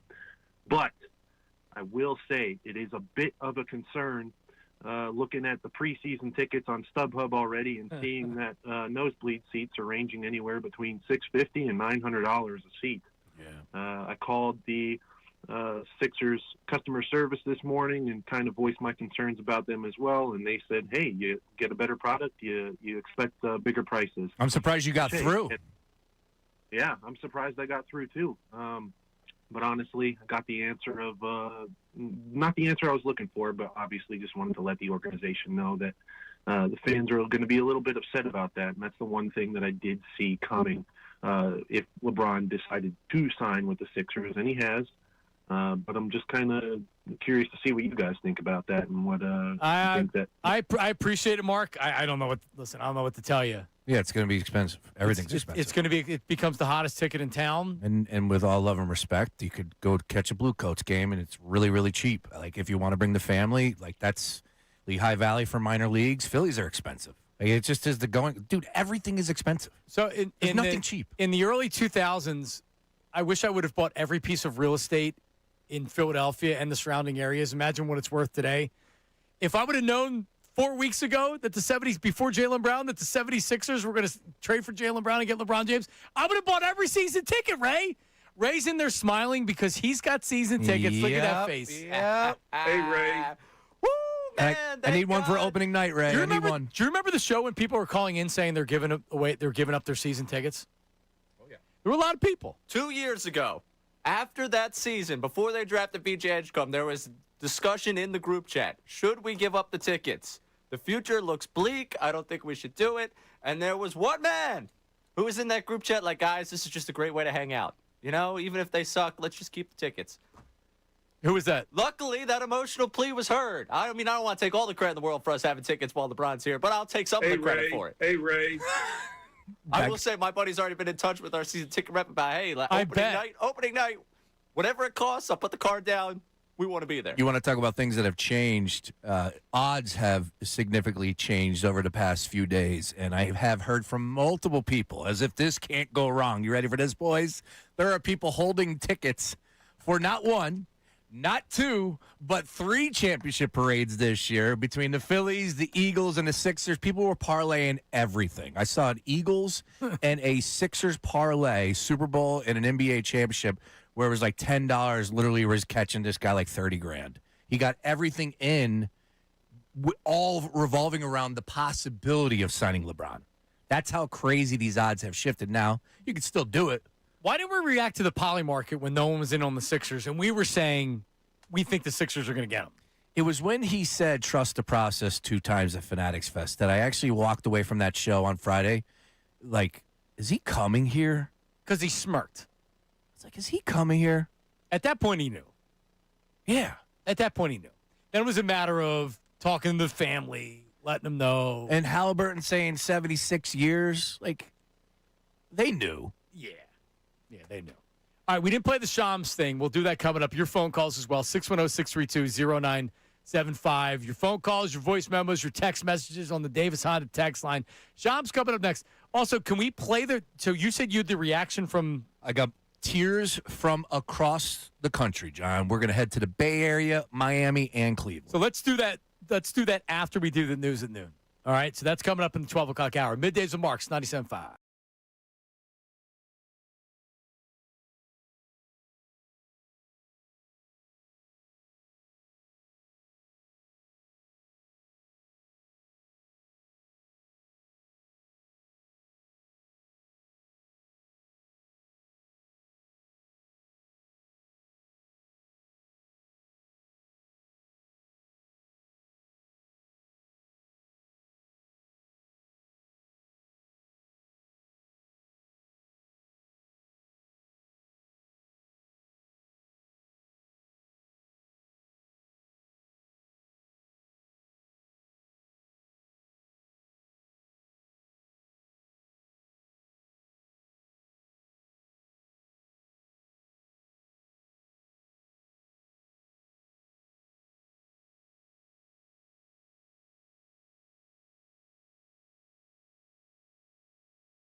Recruited by Tyrese Maxey, Joel Embiid. He spoke to both of them.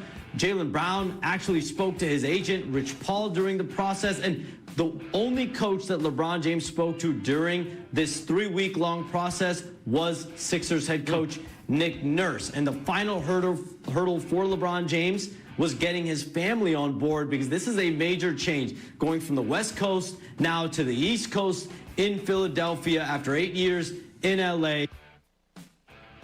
I don't know what he said, but it sounded good. Well, you know, it's funny because Bill said something last week when you weren't on air, you weren't here. He started talking about the 12-year-old perspective, right? And that's got to be tough. Having a 12-year-old girl, yep. You know, like that's family. And I get it. He's a billionaire and he could fly up and they could do whatever. Yeah, but it's still that's his 12-year-old daughter that he's been with forever. Like in L.A., he's been with her those 8 years. He never had to wake up and not see her. Now, like that 12-year-old daughter is going to sting a little bit. Yeah, I mean, like when you take away the money, like with me, people were mad at me because I said that I missed the kids' games. I'm not trying to act like I'm LeBron, but like the schedule I was working just late enough and with no flexibility to leave to where I would every night I'd be getting to the game when the game was over, practice was over, and it sucked, right? Yeah. And I valued those things, and I heard a lot of, well, that's what you got to do, and it's like, well, that's not what I got to do. Like, no, that's what you would do, but that's not what I have to do. There right? you go. And you know, ultimately, LeBron says for 2 years or whatever, like I'm sure there's going to be times where he's flying on off days and he's going back to California or whatever. Sure. I don't know if she's going to live in New York at some of the time or whatever, but like, yeah, there were other issues other than just basketball that he had to.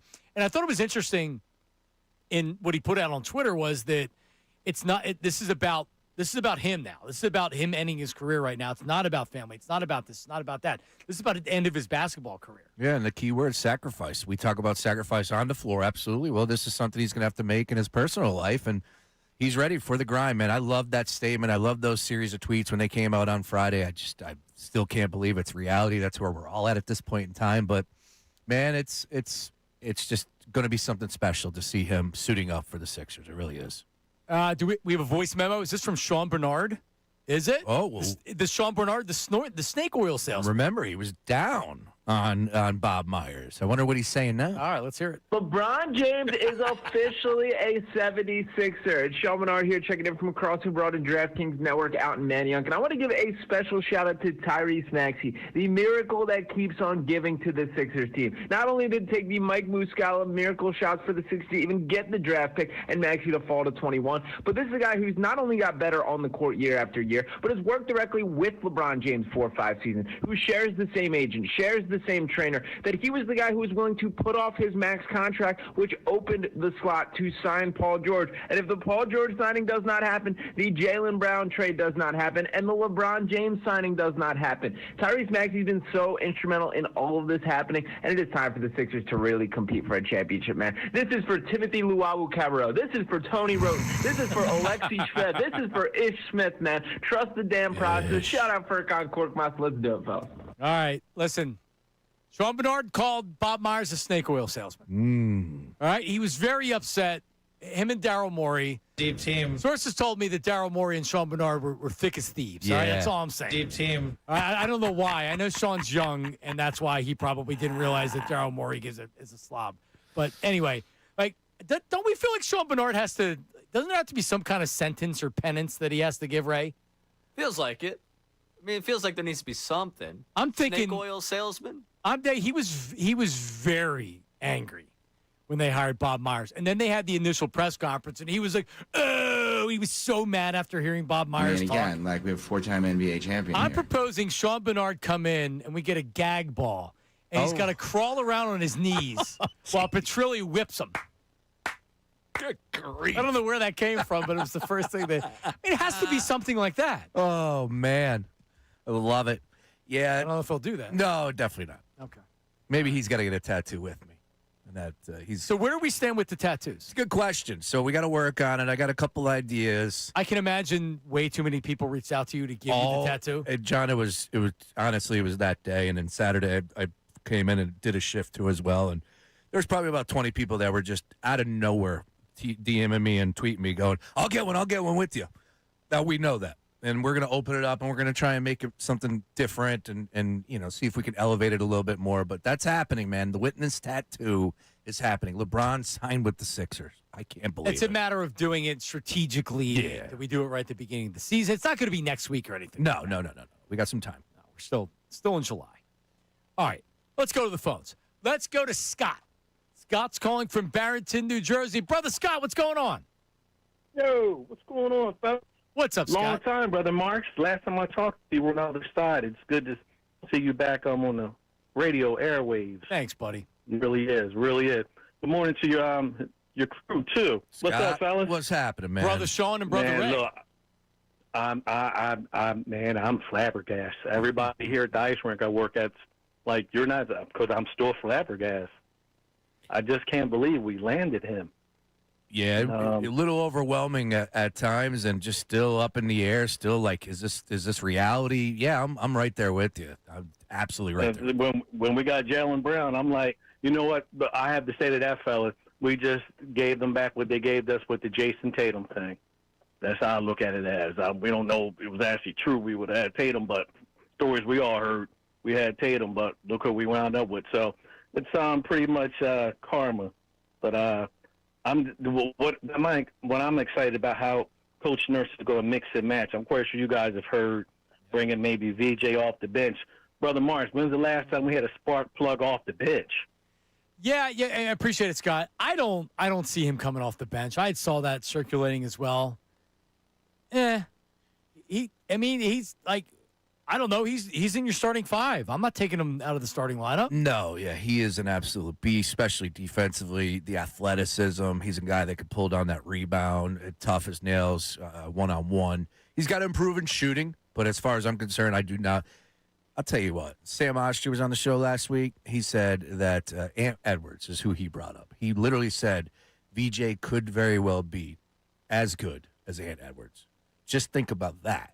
Like, Ant Edwards is far and away one of the best names in the league. He's a top 5 player. No ifs, ands, buts about it. You're telling me that's where we can get with VJ? That's the signing of LeBron and what he's going to do for both him and Tyrese Maxey. Raise their game up for crying out loud. Tyrese is 25, John. Yeah, the development of the younger players is LeBron's going to make them so much better. His basketball IQ, I mean, really, there couldn't have been more of a perfect fit with this roster right now than LeBron. He's not selfish. He's not going to demand taking even 15, 20 shots a game. It's going to depend on night-by-night basis. But, Ray, when you look at the rotation right now, VJ, Maxey, Embiid, Jaylen Brown, LeBron, VJ's still in the starting five? Yeah, I think he's still in the starting five. I think you give that starting five a chance to fail. Like, if that starting five doesn't end up working out where you feel like you have to move pieces around, then you do it. But ultimately, those are your five. The NBA is set up in such a way that five shouldn't even exist. There is no way that five should be allowed to exist just on paper, given who they are. This year, you're going to watch LeBron James as 76er making less money than Jake Elliott, making less money than Cam York, making less money than Mundo Sosa. Costing him money to play.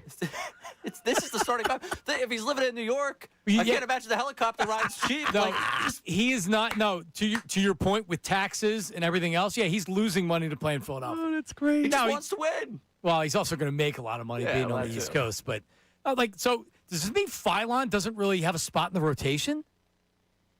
I mean, maybe coming off the bench as a point guard? I would think so.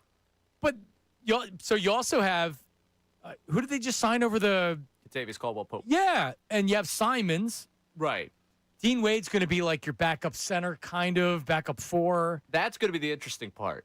Because there's probably a world where you go small with him as your big. Because depends on the matchup. The Huck-Porty, Bona combination. I saw people throwing Barlow around there. I still don't love the backup center thing. If we're going to get to the whole breakdown of the roster right now. And they can sign and trade and whatever. I imagine that the buyout market. We're actually going to go into a trade deadline in the NBA where we're talking about the buyout market. It can actually come to fruition. We're like, they'll just get a big on the buyout market. Then that big signs somewhere else. I think this time we'll be okay. We'll be able to raise that banner as well, Sean. Raise it up.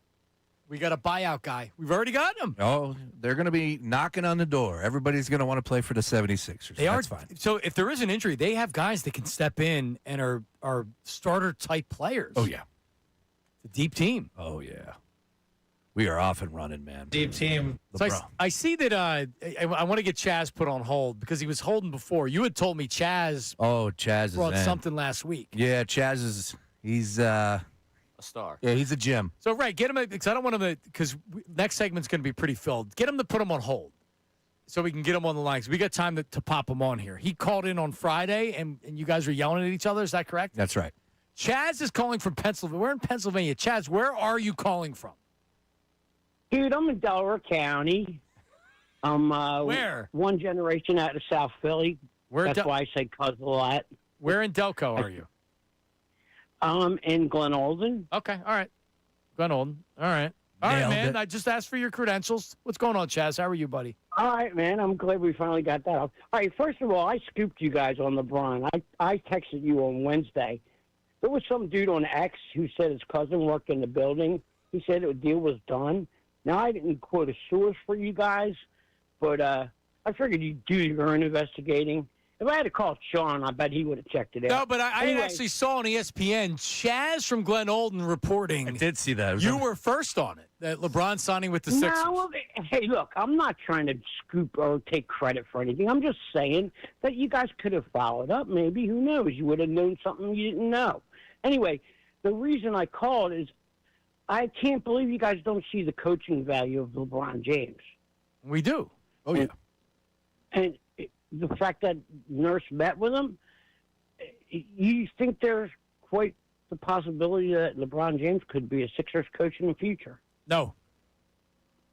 Why would LeBron want to Why coach? not? Well, I mean, he's going to be a coach on the floor when he plays. Why not? He's a billionaire. Why would he want to? Why would he want to continue to be the coach? Like, could he be? I mean, he's going to own a team. Yeah, he's going to own it. Why did he take $4 million to come here? Because the places that could win couldn't offer him max contracts or anything like that. He's chasing legacy, I get Chaz. it, but you're disregarding legacy, and you're making it all about money now, right? No. The legacy is to win a championship with the 4 team that's never been done before. The legacy is to potentially win 6, which would tie him with Jordan. Of course, 2-year contract. I mean, that's the legacy. Are you trying to say after the 2 years he becomes the coach of the Sixers? After he wins a championship here, it's quite possible that he could consider being a member of the Philadelphia 76ers organization in some capacity. Most likely coach, maybe assistant, but I don't think he would take an assistant. Chaz. In a front office? Chaz, what's going on out there in Delco, bro? What do you got? In a what do you got front office, on a Monday? bro. Come on. Just lighten In it a up. front office? No, Chaz, no. Yeah, he might buy the 76ers for Josh Harris. That's the closest thing you're going to get him being in the front office of the Sixers. Isn't that in some capacity being equated with the organization? Sure. Okay, from an ownership standpoint, I appreciate it, Chaz. He's not going to be an assistant coach on the team after you retire. I told you about the Blue Coats, man. There you go. He is a star. Send him down in Delaware. He's a star. That's the best. He's a star. Where have you been? I nailed it. I guess South Philly. baby. We I had guess it. South Philly. We cuzzed me, so that was easy. But So the South Philly goes to Delco. The Northeast Philly goes to where I grew up, Willow Grove. My entire neighborhood is littered with people from Northeast Philly. Gotcha. Willow Grove. So funny. That's the development. Chaz, listen, man. This ain't the old days where you can only call once during the week and one on the weekend. You can call every day. Love you, Chaz. Oh, he will. He'll call back. He has so far. Yeah, he called again, I think, on the one show. He called back later. Voice memo. We'll get one by the end of the show from him. You think he knows how to do a voice memo? He did. Really? Because we hung up on him. Okay, Chaz, 610-632-0975. You give us a voice memo, we'll play it. So can we put up a Twitter poll? Will LeBron James be an assistant coach on the 76ers after his playing career? 610-632-0975. You can the Davis Honda text line can react to that as well. Coming up next, News at Noon, featuring Bryce Harper, KCP, and Mike Vrabel, and then the rest of the country reacts and cries to LeBron James coming to the city of brotherly love. That's coming up next. Middays with Marks. Now, a 97.5 LeBron Sports Update. Have you heard the news? Some break done with this LeBron update. It's brought to you by Morgenstern Medical. Losing your hair and wish you could do something about it? Call the trusted team at Morgenstern Medical, because where you go matters. Call 610-831-HAIR. In case you've been living under a rock, LeBron James is a 76er. Press release from the team went out officially earlier on today. 2 years, $8 million for LeBron James. A 3+ week courting process is over. His agent, Rich Paul, on the podcast Game Over. I'm happy for LJ. I'm happy for the Sixers. Respect to, all the other teams that was, that choice, that's a roller coaster ride. And the roller coaster land LeBron James in Philadelphia. Reportedly, Kentavious Caldwell-Pope will join the 76ers as well once he clears waivers. 76ers yesterday waived Dalen Terry. Another move will be coming to open up the roster spot for KCP. We spoke to ESPN's Bob Marks earlier on in the show. You can listen back to that on our website, the Fanatic app, or our YouTube channel. Phillies salvaged the final game of their series against the Yankees with an 11-4 win last night on Saturday Night Baseball. Alec Boehm drove in 4 runs. Stott drove in 5. And the Union had back-to-back wins coming out of the World Cup break following the weekend. This update is also brought to you by the Positive Coaching Alliance. Questions about youth or high school sports? Positive Coaching Alliance can help. PCA, a national nonprofit, develops better athletes, better people through sports. Info, positivecoach.org. I'm Ray Dunn on 97.5 LeBron, the home of the King.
All right, we're back. Middays with Marks on 97.5 LeBron.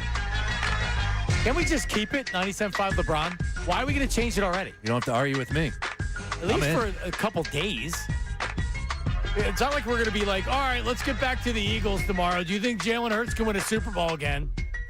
We were having a really good football guy Friday, too. Really was. BLG swung and missed. He's now 1 for 2. Why? Oh, the 0%er club. I forgot about this. What?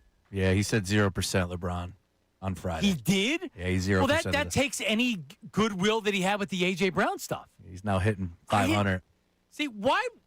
We'll get to news and noon coming up. Why were there so many people that didn't think this was going to happen?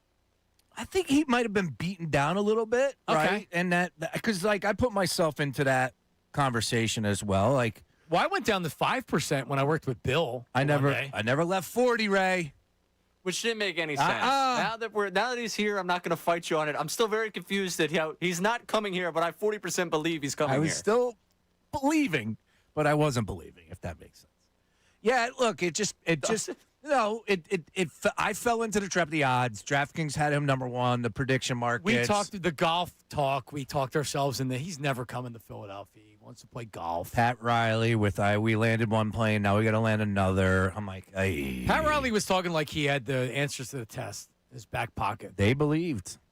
Miami Heat fans, everybody in Miami believed he was coming back. We'll play people. We'll play all the radio criers across the. Because I listened to all of them too. I went to every one to hear what they had to say. The guy up in. You probably didn't hear Minnesota. No, did not hear Minnesota. Because the T-Wolves were a team that was rumored. No, everybody knew he wasn't going up there. They have sports talk up there. It's a really good sports radio station, honestly. It's a iHeart station. Minnesota.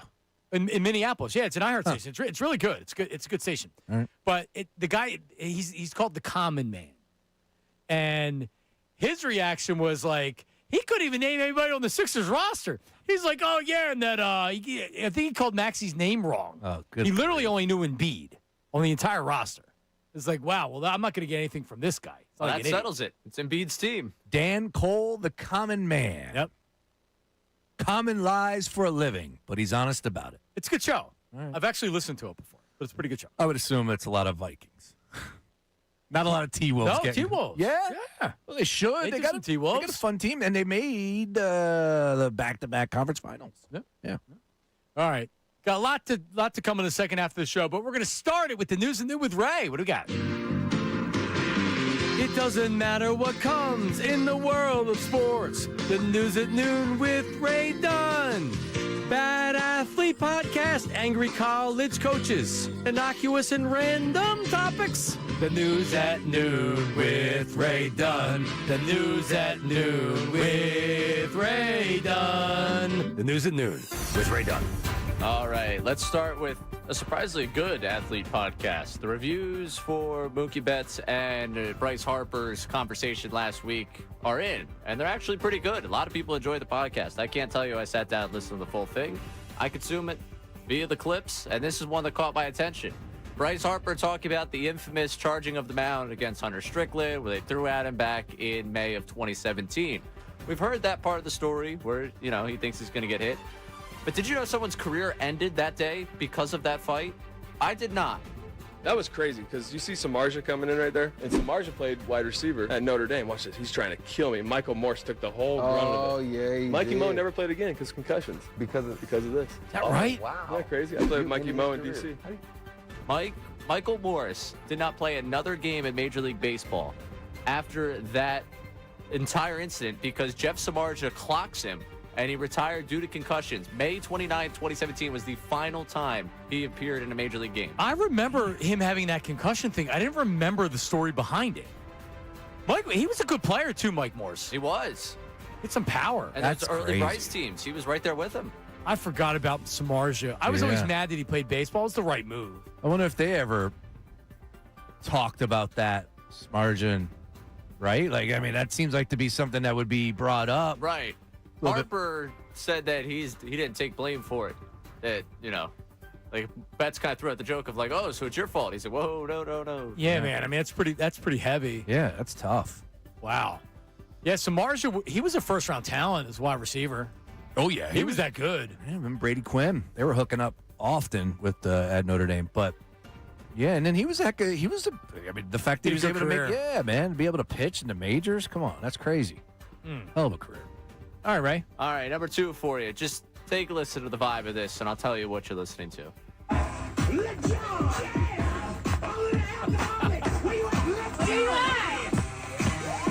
You are listening shot live to Contavious Caldwell Pope and his friends at a golf course once it came down that he was going to be bought out and he was going to become a member of the 76ers. How about that? We are the destination. We're the destination. He's on a golf course playing Shots by Little John. Oh, I love that. Was that Marion that he was? I don't think that was Marion, But you think about this, for everybody that's calling LeBron a ring chaser, which is silly, everybody else is going to be a ring chaser that joins the 76ers. Yeah. Because of LeBron. That's what happens with him. Guys like Steph, Giannis. Of course, if you can find your way onto Oklahoma City or Minnesota, sure. All of those teams, you're going to have the best of the best saying, you know what? My team isn't competing anymore. Buy me out. Let's go. Release me, whatever it may be. And let me see if I could join forces with those guys. Also, I do want to put this out there. Front Office Sports just put out an article about an hour ago. It says 76ers are expected to receive 34 national TV showcases this season, the most allowed under the NBA's current rights deal. No surprise. Yep. He goes back to Cleveland. This is is it still the biggest story in sports this morning? Maybe, but not like it is. People are still shocked that he did it. Yeah, it's leading. It's leading, but it's definitely not on the same. So what do they say wavelength. about him going back to Cleveland? Yay, he went back to Cleveland. That's cool. LeBron's going home. There's no talk about ring chasing. There's no championship. There's no talking about everybody says, they're not a favorite to win a championship. There's no talk about, well, there's only one ball. How are you going to make it all work? Today's James Harden talk. Yep. Yeah, exactly. Yeah, it is. No, you're right. I mean, this by far, as far as meat on the bone, this is so good for the NBA. Same division as Boston, same division as the Knicks. On Christmas, who are they playing? What's the Christmas Day game? At the Knicks? In Boston? I got to go Knicks. Yeah, it's got to be on the road. People were telling me about Disney on Ice still being a thing, and I've been there the last 3 years. I didn't know. All right. It's typically It right. is, yep. So we're on the road, and I don't think it's going to be a West Coast on the road against the Lakers. Could be Lakers, could be Knicks, could be Celtics. Yep. Man, that's something. At night, Sixers, Lakers. But also, if you went Sixers, Lakers, that's a big game, and you could go Celtics, Knicks. Because if you go Sixers and Knicks, then the Celtics and Lakers, does that do anything? Does Halliburton in MSG on Christmas do anything for you? Also, that's cool. Christmas is going to be it's going to be fun this year because it's Christmas Eve. We got the Houston Texans and the Eagles at Lincoln Financial Field. Christmas Day, the Eagles are going to be playing. Dude, it on Saturday, Kelly looks at me and goes, "Is this what we're going to be doing from now until October?" LeBron James. I say, "It's LeBron James." You think October? This is going to be until June. Yep. Think about it. Sean, you have to go a rat tail until June. Dude, unbelievable. Paint me blue, baby. Let's go. All right, last one for you here. Mike Vrabel, speaking for the first time as training camp gets going. The Patriots, conveniently in their second year of the Patriots program, where they bring dogs in to be adopted. And what does Mike Vrabel step to the podium with? A dog.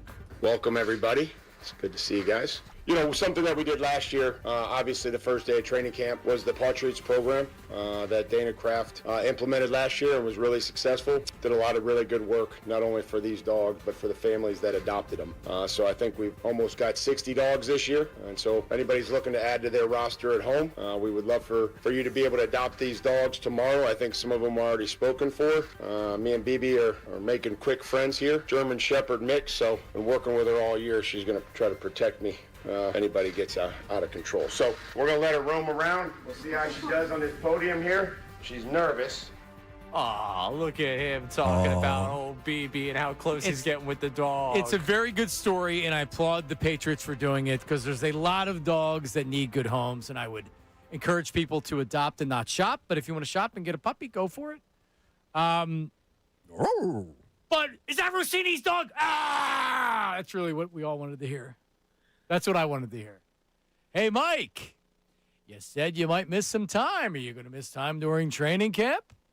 No one asked him a Rossini question because they were complaining about it. When I was listening for LeBron reaction, Michael Felger, who does afternoons up there, he had said that he was disappointed they didn't ask any Rossini questions. So was I. Yeah, you don't know what's happening, and there's some articles that are being written about some other franchises that seems like the reporters are cozying up with the head coaches, and nobody wants to rub feathers. And I get it. Access is an access. But at the end of the day, it is a storyline, and it will rear its ugly head again. They open up the season September 9th. Yeah. Yeah, like I'm half kidding around. I would have liked to hear one of those hardos up there ask. But yeah. Like you said, you don't want to get buried by the team because you're asking about Rossini. Well, the team's sending him up there with a dog for that purpose. I know. Yeah. Well, I mean, all right. Like, using the dog as a human shield. Correct. Yeah, but then you could have still asked the question. Yeah, I mean, it's not Kind of going to like offend the Embiid dog. going up there with a kid or Sirianni going up there with his kids, which is clearly as a shield. Well, I do want to say this, and I know that this kind of might have ruffle some feathers because I was arguing with Austin Jones on Saturday about it. But, like, perfect. Can I hear Joel Embiid? Like, one time. Could JoJo step to a mic? Is he still not tweeted? He's tweeted about a race, F1 race yesterday. No, but he didn't tweet about LeBron. Or Jalen. Well, we know he didn't tweet about Jalen. And again, the fact of how things ended, he is our guy. It's his franchise. Like, JoJo, just a little something. Just a little something. I'm fine with it. I just want something. I know it's to each own, but for me, just put up a bat symbol. Just one tweet, one reference, one Easter egg about the fact that the Sixers got so much better in the last 50 days. Oh, by the way, the last time you stepped to a podium, I told you I was going to get excited. The last time you stepped to a podium, JoJo, you said you didn't have time to hurry it up because you were going to put your son to bed after we got swept. Just a little something for the effort, for the diehards. Yeah. It's very easy to do. I mean, it takes more energy not to do that than actually do it. Well said. A lot more. It does. I mean, he's remained consistent. He never does, really. That is true. Because you do think I thought of him as a troll, as a guy that's active on social media. He's not. He's not. I still have no idea how he went to the All-Star game and nobody got a video of him. Nobody got a video. He does blend in with the crowd, you know. Oh, yeah. Yeah, that guy. Front row, behind the dugout, goes to the All-Star game, and not one person got, hey, JoJo, LeBron to the Sixers, or, hey, JoJo, Jaylen Brown. Nobody. What world? Like, I guess he just didn't say anything. I don't know. Anyway. I mean, to be fair, if we're taking Shams at his word, LeBron Yes. spoke to Tyrese Maxey and Joel Embiid. And Joel Embiid. No, he definitely talked to Joel. There's no, like Jaylen Brown may not have talked to Joel. LeBron talked to Joel. Joel's smart enough to know he's got to talk to LeBron. And guess what else? LeBron probably reached out or like said, hey, like LeBron wants to talk to you, or like they set something up. Jaylen Brown, there's still maybe a little bit of, you know, like, all right, this was my team and they're trading for you. With LeBron, this is all different. unbelievable. LeBron James is a Philadelphia 76er. With Jaylen Brown, with Joel Embiid, with Maxey, with Edgecombe. It's just crazy. It's crazy right now. Yep. All right. So, Sean, tell us what we have here. All right. So, Ray, you were able to grab these, my friend? Yes. All right. On So, yeah, thank you very much. You're the best. I apologize about that. Here we go. First things first. Let's go to Golden State. Let's head to the Bay. Let's head to the Bay and hear a good friend, Butcher Boy. Joe Shasky. Yes. 95.7 The Game, responding to the breaking news. What? Oh! I can't believe what I'm reading. Breaking news from Shams Charania. The decision has been made. LeBron James is signing with the Philadelphia 76ers on a 2-year, $8 million deal with a player option. Clutch Sports Group and Clutch CEO and Game Over show host Rich Paul tells ESPN. There it is. LeBron James is taking his talents to Philadelphia, and he will be a Philadelphia 76er. Again, this is a 2-year, $8 million deal with a player option. Clutch Sports is telling ESPN. 2 years for $8 million? Plus, three more years, essentially. 2 to 3 more years. And so the Warriors missed out. All righty.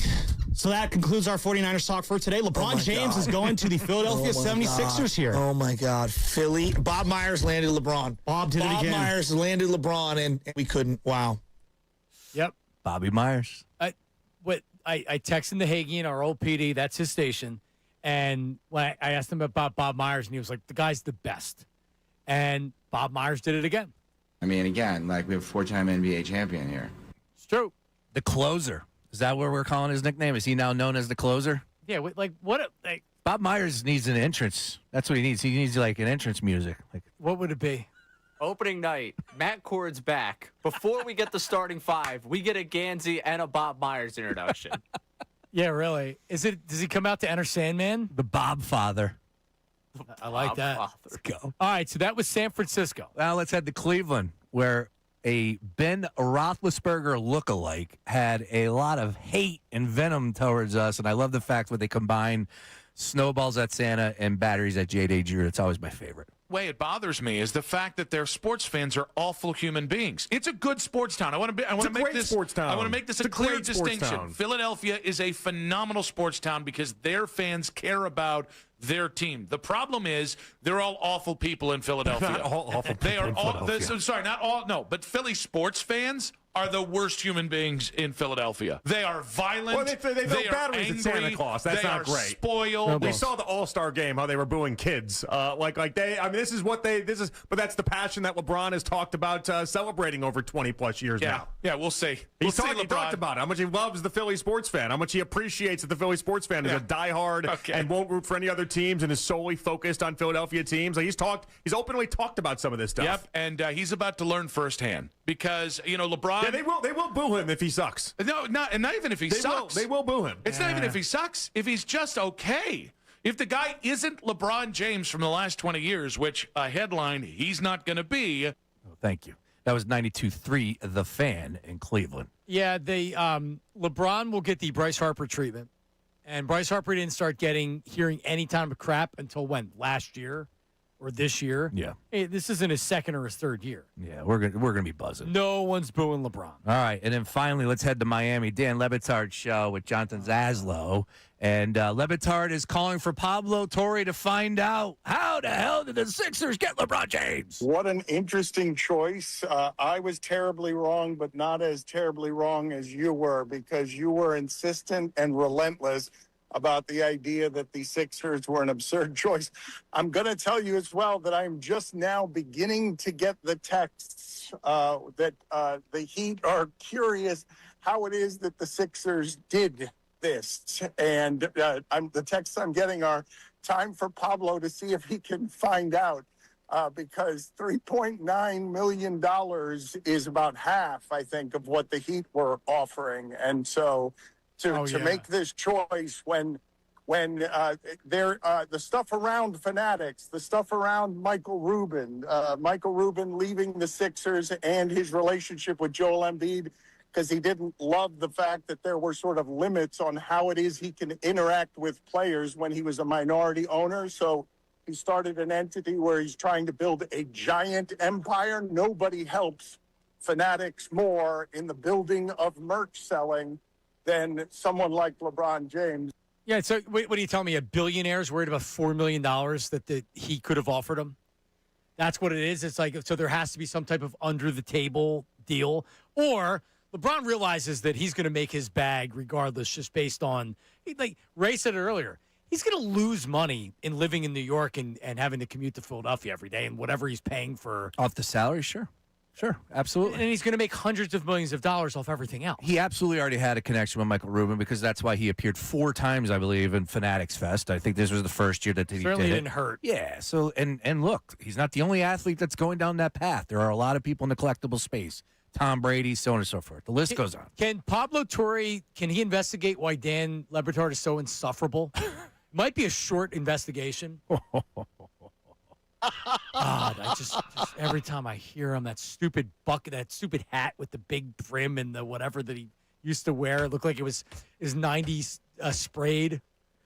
God, I can't stand him. Yeah. And he's brilliant, by the way. Like I'm not trying to take away from him. I think he's lost his fastball, but he's gotten fat. God, he's so not literally, just as far as he's a huge hypocrite too. Yeah, his wallet is really big. Hypocrite. Yeah. Piece of. Because I've gotten fat. I would never take a shot at somebody's.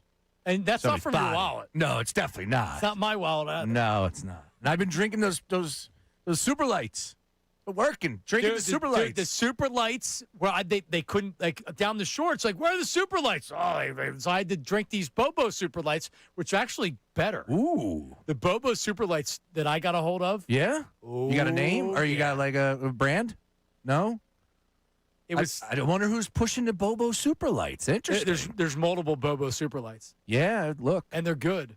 Because there were no laws with the claws, and then everybody started. So you like the Super Lights? Yeah. Oh, they're really good. Yeah. All good flavors, too. The flavors are good. There's no carbonation. Yep. I've had to ice them down. They're dangerous, though. I had to get, Ray, I have the big Stanley, and I have to put a bottle of water and then a Super Light because I drink them too fast otherwise. Sure. And before you know it, you're hammered. And, like, that's the thing with the Moscow Mules is they don't go down as smooth, but they're really strong, like 11%. Yeah, the Cutwaters. Woo! I've never had a Cutwater. Well, so they have the different varieties. Okay. They have the Espresso Martini, which is 12%. That's not a summer drink for me. But the Mules on ice are dangerous. I'm telling you, I was hammered by 9:30 the one morning because I had 3 of them. I love it. On the beach. It was great. Hey, Ray. Let me come down your shore house, Ray. Yeah. Our drinking schedules will be exactly the opposite. All right, we got a lot of reaction coming up here. 610-632-0975. Voice memos, phone calls, your reaction to LeBron James being a 76er. Middays with Marks, 97.5. Now, a 97.5 LeBron Sports Update. Ladies and gentlemen, we got him. I'm Ray Dunn with this LeBron update. LeBron James is a 76er. It's official now. The team put out a release earlier this morning. LeBron James, a 2-year, $8 million contract. He will be a Philadelphia 76er, ending a 3+ week courting process from the entire league trying to land the king. How did the 76ers do it? They did it in part due to trust. LeBron trusted the management. He trusts, I'm sure, Bob Myers. He trusts Mike Gansey. Philly had some things going against them. They weren't home. They weren't Miami. They weren't Cleveland. They weren't Golden State. But what they had going for them ended up being the difference. That was Brian Windhorst on ESPN. We spoke to ESPN's Bobby Marks earlier on in the show. You can listen back to that on our website, the Fanatic app, or watch it on our YouTube channel. Kentavious Caldwell-Pope reportedly also going to sign with the 76ers once he clears waivers. The 76ers waived Dalen Terry yesterday. Another move coming so they could sign KCP. Phillies salvaged the final game of their series against the Yankees last night. 11-4 win on Sunday Night Baseball. Bohm drove in 4, Stott drove in 5. In victory, they now head to Miami for a 3-game set tonight. And the Union back-to-back wins coming out of the World Cup break. This update is brought to you by the New Jersey Department of Health. Public Health works behind the scenes, building a healthier future for everyone. One mission working for you. Learn more at nj.gov/health. I'm Ray Dunn on your home for the King, 97.5 LeBron.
LeBron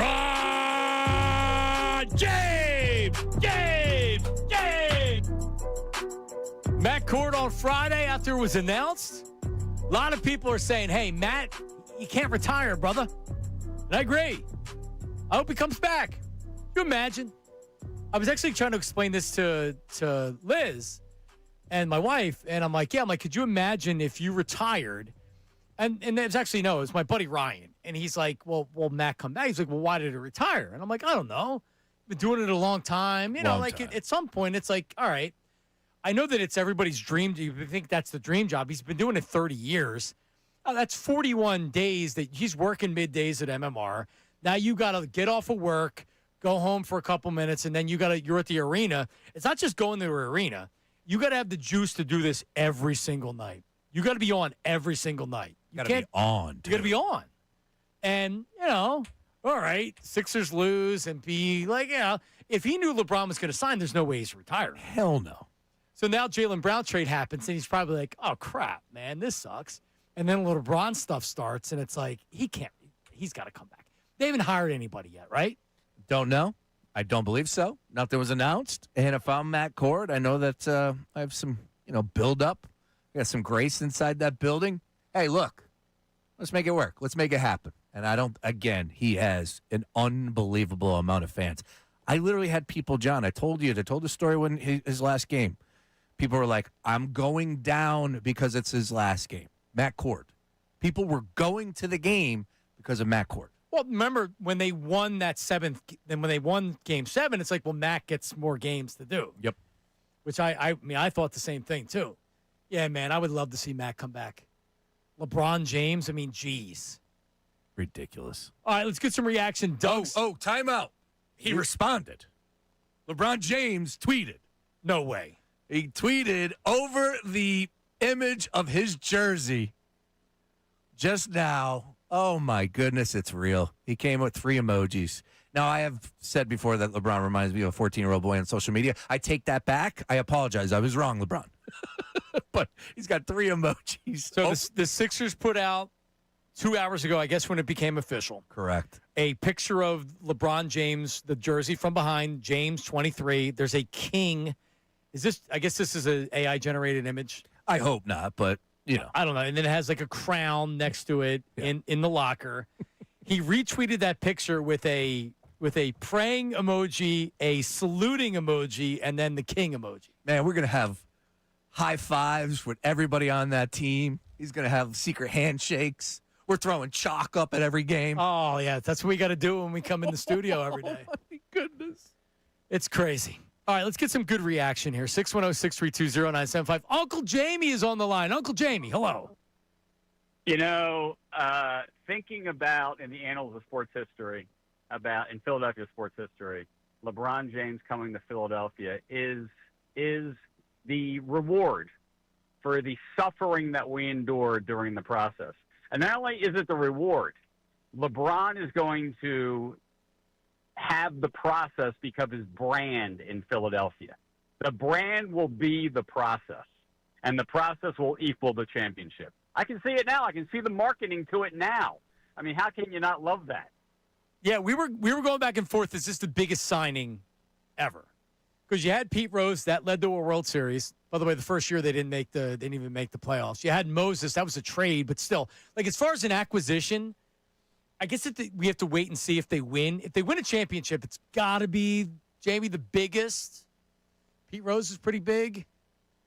I don't know. Yeah, it'll be the most significant signing in Philadelphia sports history if they win the championship.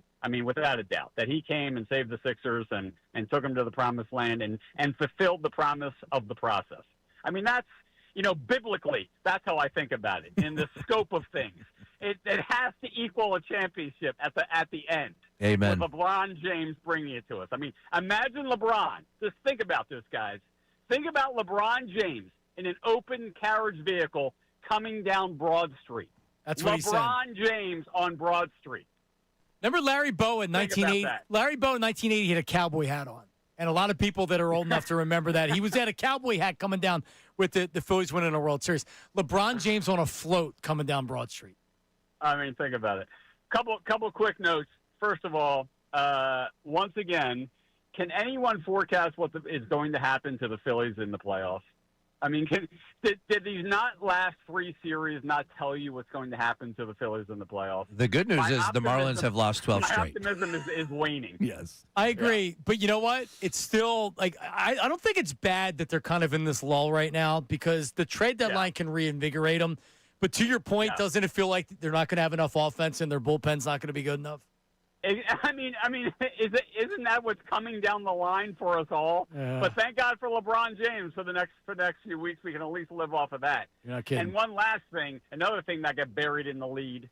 SEC Media Week was last week. My nephew there, John Marks, knows I'm a big college football fanatic. Mm-hmm. The SEC, Greg Sankey, the commissioner, dropped the succession word about the SEC and the Big Ten possibly leaving the NCAA in some manner. So something to keep an eye on as we get towards fall football season. Oh, man. Football. Thanks, Uncle Jamie. Man, college football. Right around the corner. LeBron James led Sixers. Last weekend of August, we got some pretty good games. UNC, TCU, NC State, Virginia. Is that week 0? Week 0, and there's normally like 5 games. Now we got 10. So it's a decent week 0. I mean, Virginia, NC State's a good game. Who do you root for? Meaning what? Like, what college football team do you root for? This year, Oregon. So I go year to year as well. I'm ducked up. Well, I got a wager on them winning it all.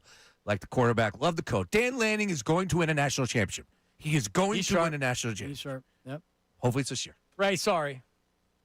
That's fine. My game's September 12th. I can't wait. Penn State? That's right. Oh, good luck in Penn your State rebuilding just here. scored another touchdown. They're still currently up 30. You guys will live to regret this.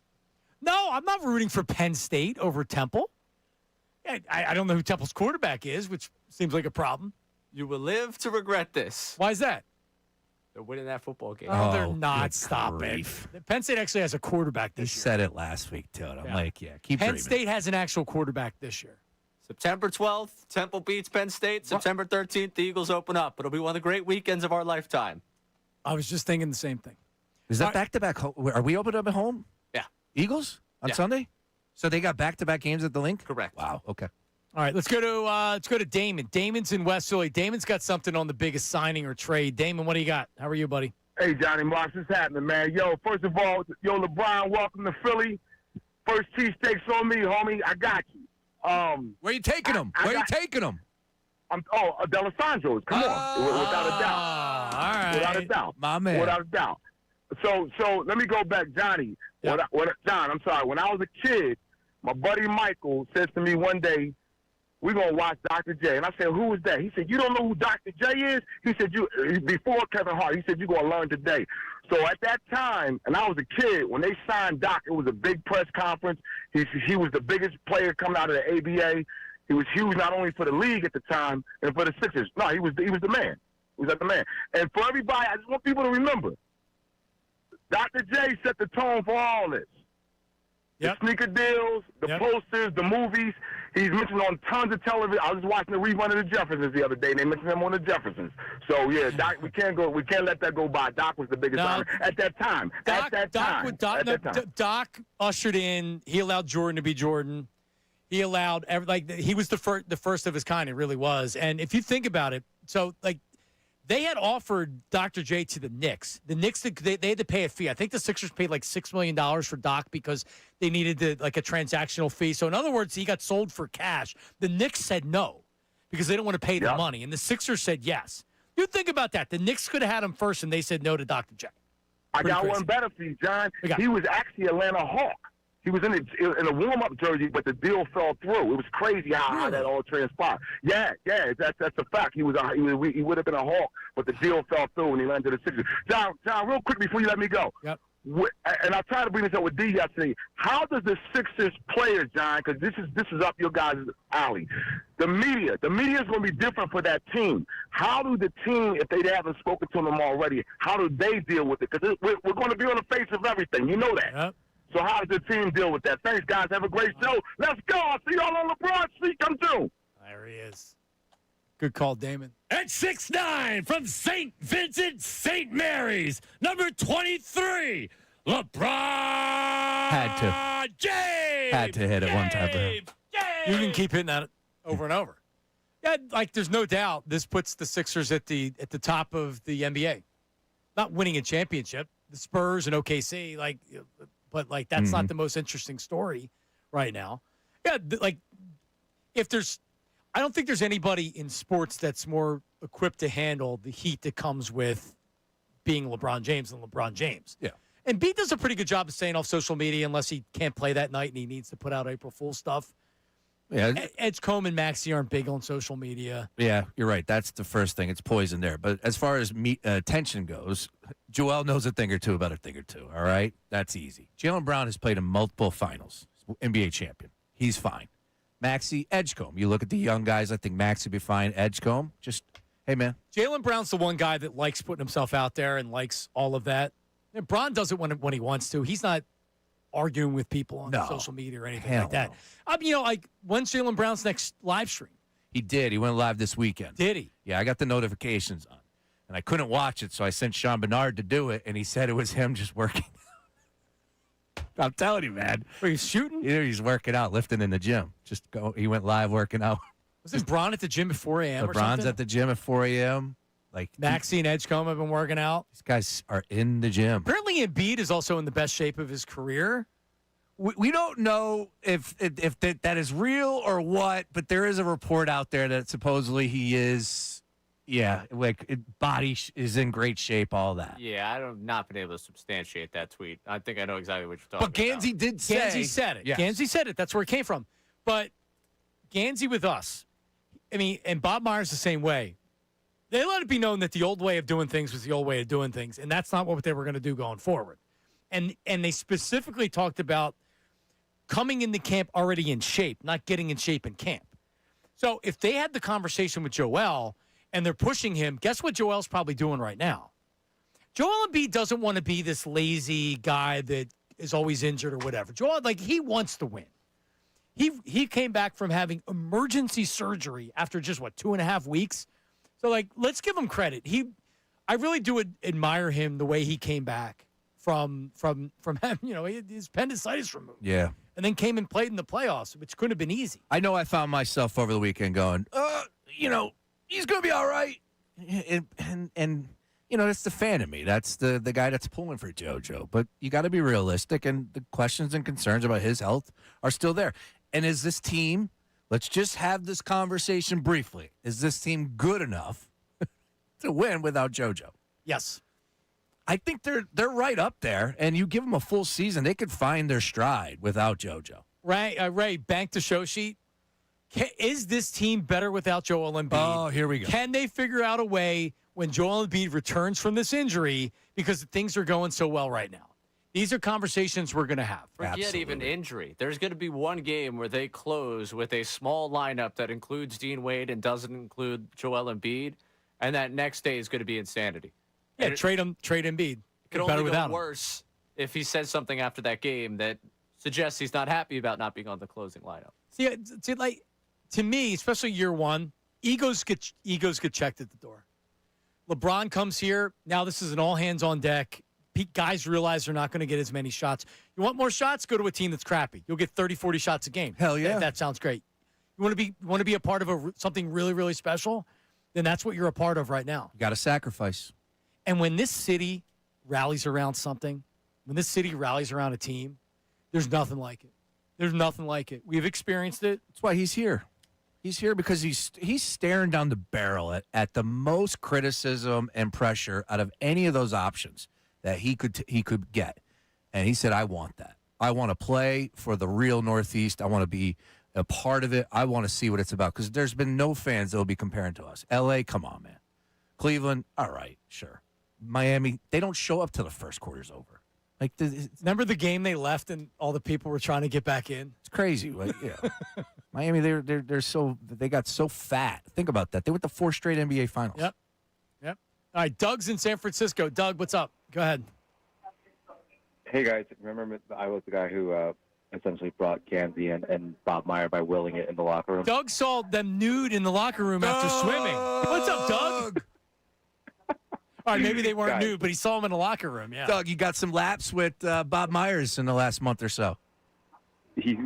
No, I haven't seen him. I haven't seen him in like a year. Ever since he went over to ESPN, I haven't seen him there. So I don't know where his family's at, but like I know my kid played in the same league as his kid. So nice. I don't know if he's in San Francisco anymore, but again, I want the city of Philadelphia to thank me not only for Jaylen Brown, but now LeBron James.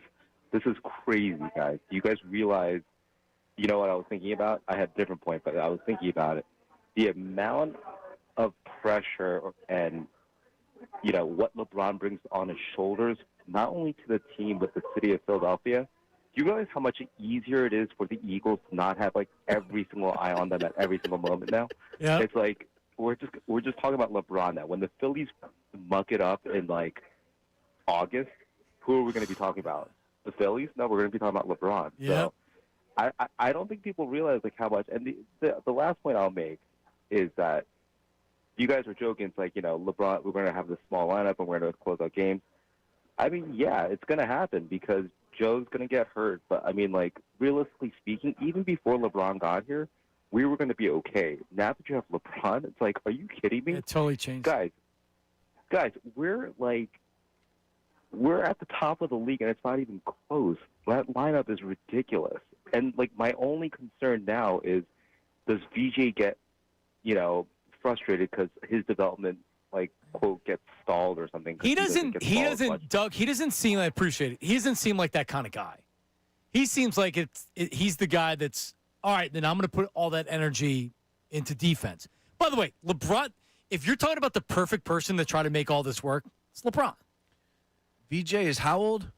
20. Okay. Right? This is year 23 for LeBron, year 24. If he's getting the minutes, he grew up watching him. He's playing with his this is King James. LeBron's playing longer than he's alive. Correct. He's literally going to look up at this opportunity. VJ is not a sour individual. It's 1 year. I'm not pretending I know him better than most, but come on, man. He's going to suit up with LeBron. All indications are they have the perfect roster for guys that check the egos at the door. And, like, all right, Embiid, we'll see. Also, the tutelage that Jaylen Brown can give these guys, because you want to talk about sacrifice. He had to do that with Boston. There were a lot of mouths to feed, and they got it done. They got to the promised land 2 times. He only won 1 championship. So, like, he can tell you about what it's like to sacrifice. And as far as I was listening to Boston radio and hearing their reaction, and one of their Chris Gasper, who's also a columnist for the Globe, who does stuff up there, he had explained Jaylen Brown. It wasn't that Jaylen Brown it wasn't a tug of war for he wanted control of the team or he wanted to be the guy on the team. He wanted to be treated as an equal to Jason Tatum, and he didn't feel like he was being treated as an equal. He felt like he would find out after Tatum. And he wanted to be treated on the same level as Jason Tatum, and the Celtics decided that they didn't want to do that for whatever reason. So this isn't like the Jaylen Brown stuff with the Celtics, I don't think comes from a selfish Jaylen Brown standpoint. I think it comes from hey, I'm a finals MVP. Why aren't you treating me like you treat Jason Tatum? He's the golden child, and I feel like that I'm finding out things secondhand after it's going to Tatum first. Yeah, that makes sense. He never requested a trade. Not once. Like, that was reported. He didn't want out. Like, that was reported. Yep. So, like, they put a chip on his shoulder. You put him on this roster behind with our fans, people that are actually going to be so enthused and ready to go. This is just a perfect scenario right now. And then you give LeBron James this, come on. We have Steve, the delivery driver, voice memo. So you can always call. You can always text the Davis Honda text line, but you can also send the voice memos. Here's Steve, the delivery driver. Steve, delivery driver, Acton, New Jersey. I'm just worried it's too good to be true with the Sixers. Dream Team 2.0. They're not winning nothing. Steve. Hold on. This is Steve that was mad and hated the Sixers before when the season was over, right? Yes. Yeah. And then he was all in after Jaylen Brown. And now he's out. And we lost him again. Come on, Steve. The Dream Team thing, if it wasn't LeBron, you would worry about there's too many mouths to feed. Let's go to Juke in Chester. Juke, go ahead. Juke, this is a good point. Juke, go ahead. Yo, what's going on, fellas? How y'all doing? What up, man? All right, so I just wanted to say, that I'm from Chester. We got Jameer Nelson. He's part of the management and everything. And this also happened with the Eagles, Ronell Williams. He was on the Eagles coaching staff. they won a Super Bowl. You know what I mean? So that little sprinkle of Chester, pride and, talent in there. Hey, man, we're elated down here in the city, man. LeBron's coming, but our boy, is part of history, man. You know what I'm saying? So I just want to give a shout-out to Jameer Nelson. yeah. You know what I mean, man? For, He's a helping. future star. Everything you're hearing about Jameer is this. He's going to be running his own team at some point, for sure. Yeah, yeah. He's a winner, man. Winner, chicken dinner. You know what I mean? And, but I'll be talking about it, man. Me and AD Opinionated Fact, my guy Adrian, AD Opinionated Fact.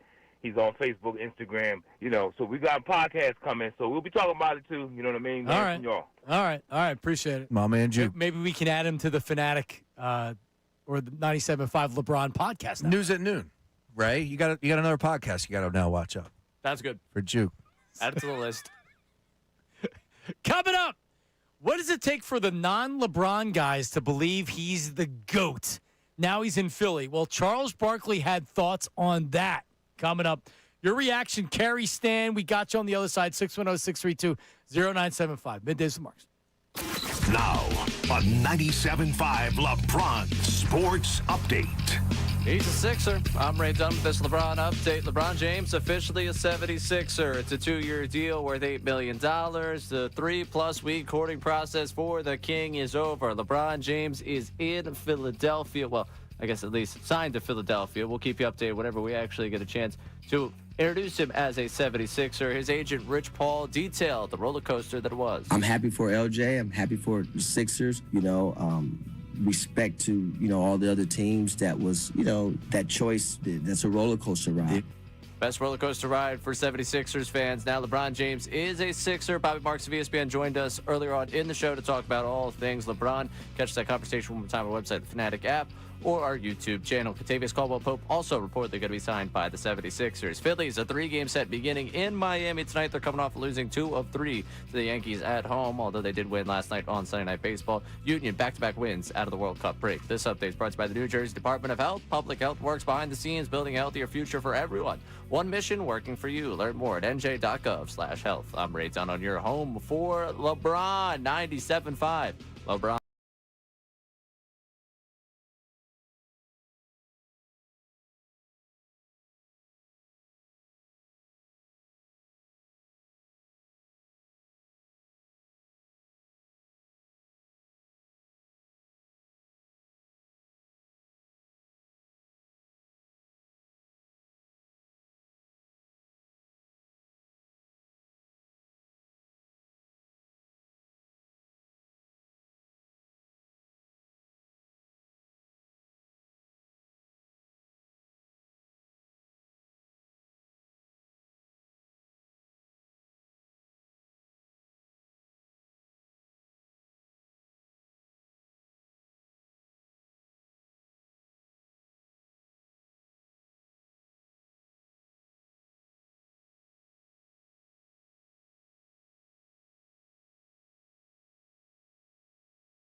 in the process more than anything. I think when you trust the process of actually getting to that point.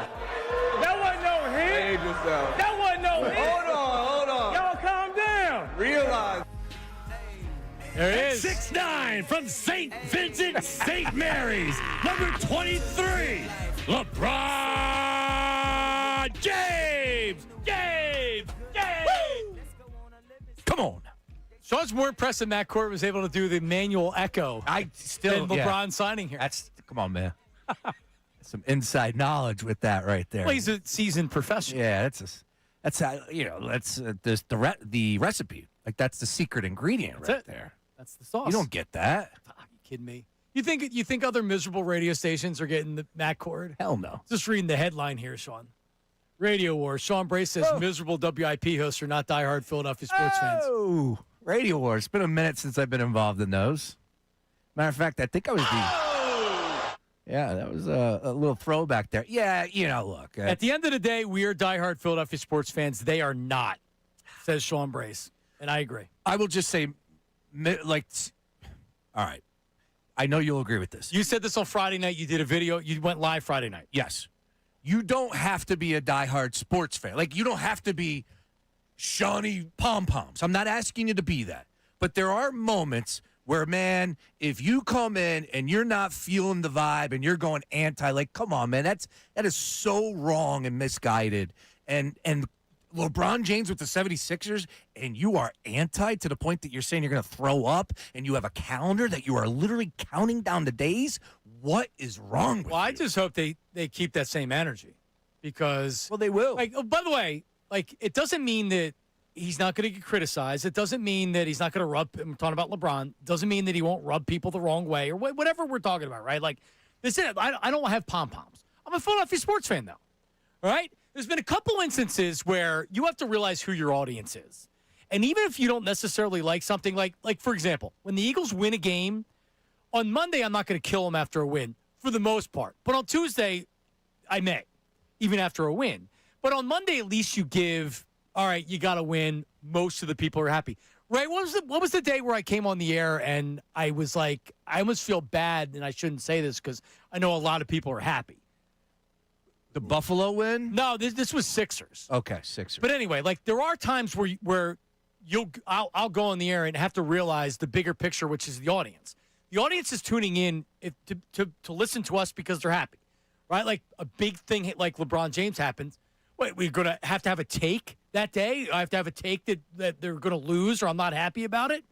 No.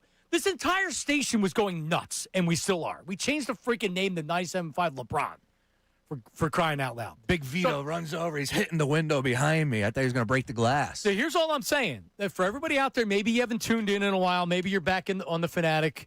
Or 97.5 LeBron for the first time in a long time. This is the energy you're going to get. We're going to do authentic radio. We're going to do real radio. And we're not going to look for things to criticize just so we can try to create conversation and make people mad and do rage bait and things like that, all right? No need. This is authentic radio. We're the home of the 76ers, and this is the resurgence of the radio station right now. This is the beginning of the resurgence of the radio station right now. And I can guarantee you this.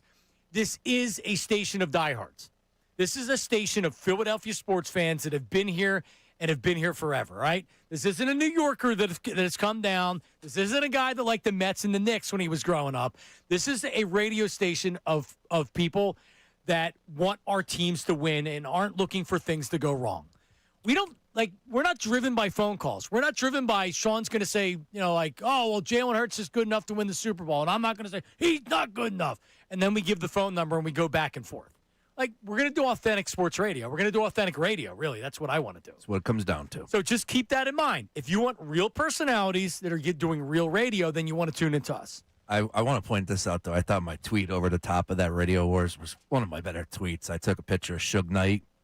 And I threw it up, remember the source of words, and I said, if you're tired of the miserable sports radio, tired of manufactured misery, come to 97.5 The Fanatic, 97.5 Middays. I can't believe how miserable those people are. They just are. And it was another thing for a content creator who took a video of that and then put it out there. And it's like, Literally, that's the first thing that you're going to see for LeBron James of like, Philadelphia. I know. Let me just keep it real for one more second, and then we'll move on. Spike Spike hired me. He was a big part of my radio career, and I give him a lot of credit. And I like him. The day after the Eagles won the Super Bowl, it should never be about you. It should be about the fans, and it became about him. It was arguing about Jalen Hurts, whether or not he was a lead or whatever else. It's like, are you serious? Like, this is really what we're doing? You mean Monday after Sunday? The first 10 minutes of the show after the Super Bowl. I couldn't believe it. And I didn't listen to it. I couldn't believe it. Crossing Broad put it up there. I don't want to promote the other station or whatever. I'm just saying, you are never going to get that on this radio station. The shows are about us, but the station's about the fans. And you have to realize that. The Eagles win a Super Bowl. I'm not going to complain and argue about the quarterback the next day. The Sixers signed LeBron James. You're not going to hear us at 10 o'clock come on and say, damn, I hate LeBron James. If you're not a LeBron guy and you haven't been a LeBron guy, understand, that's fine. Let's not act like this isn't great for the city and great for everybody involved. And, by the way, the fit for the team. Well, I mean, that's even getting more detailed. I get it, right. But, this was the perfect get. This was the perfect get. This guy does it all, and you got him at that price. There is zero. You tell me. Tell me what I'm missing. Tell me what they got wrong. Tell me where it's bad. $4 million. Go to circus. You know all what? Right. Chaz has made a return on the Davis Honda text line with the voice memos. Go ahead, Ray. All right. You think I was serious about being assistant coach? That was just a logical step in a logic chain. So, no, I don't think he's going to be an assistant coach. What I think is that he's going to help Nick Nurse immensely, and that there's more than meets the eye here when it comes to how much input he's going to have with this team moving forward. Does that sound better for you? Yep. Yeah, he's going to be a coach on the floor, for sure. Absolutely. I see. This is my first interaction with Chaz, so I didn't know how little it would take him.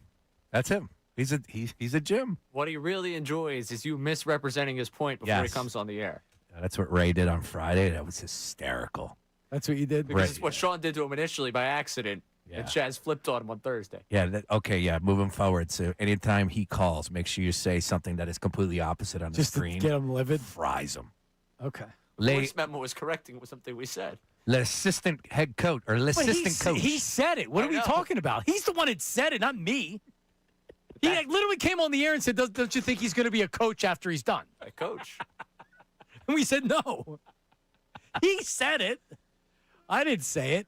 All right, more voice memos. Let's go to Carrie in New Jersey first. Carrie, go ahead. How are you? LeBron James, boys! Let's go. What's up? Oh, it's Carrie.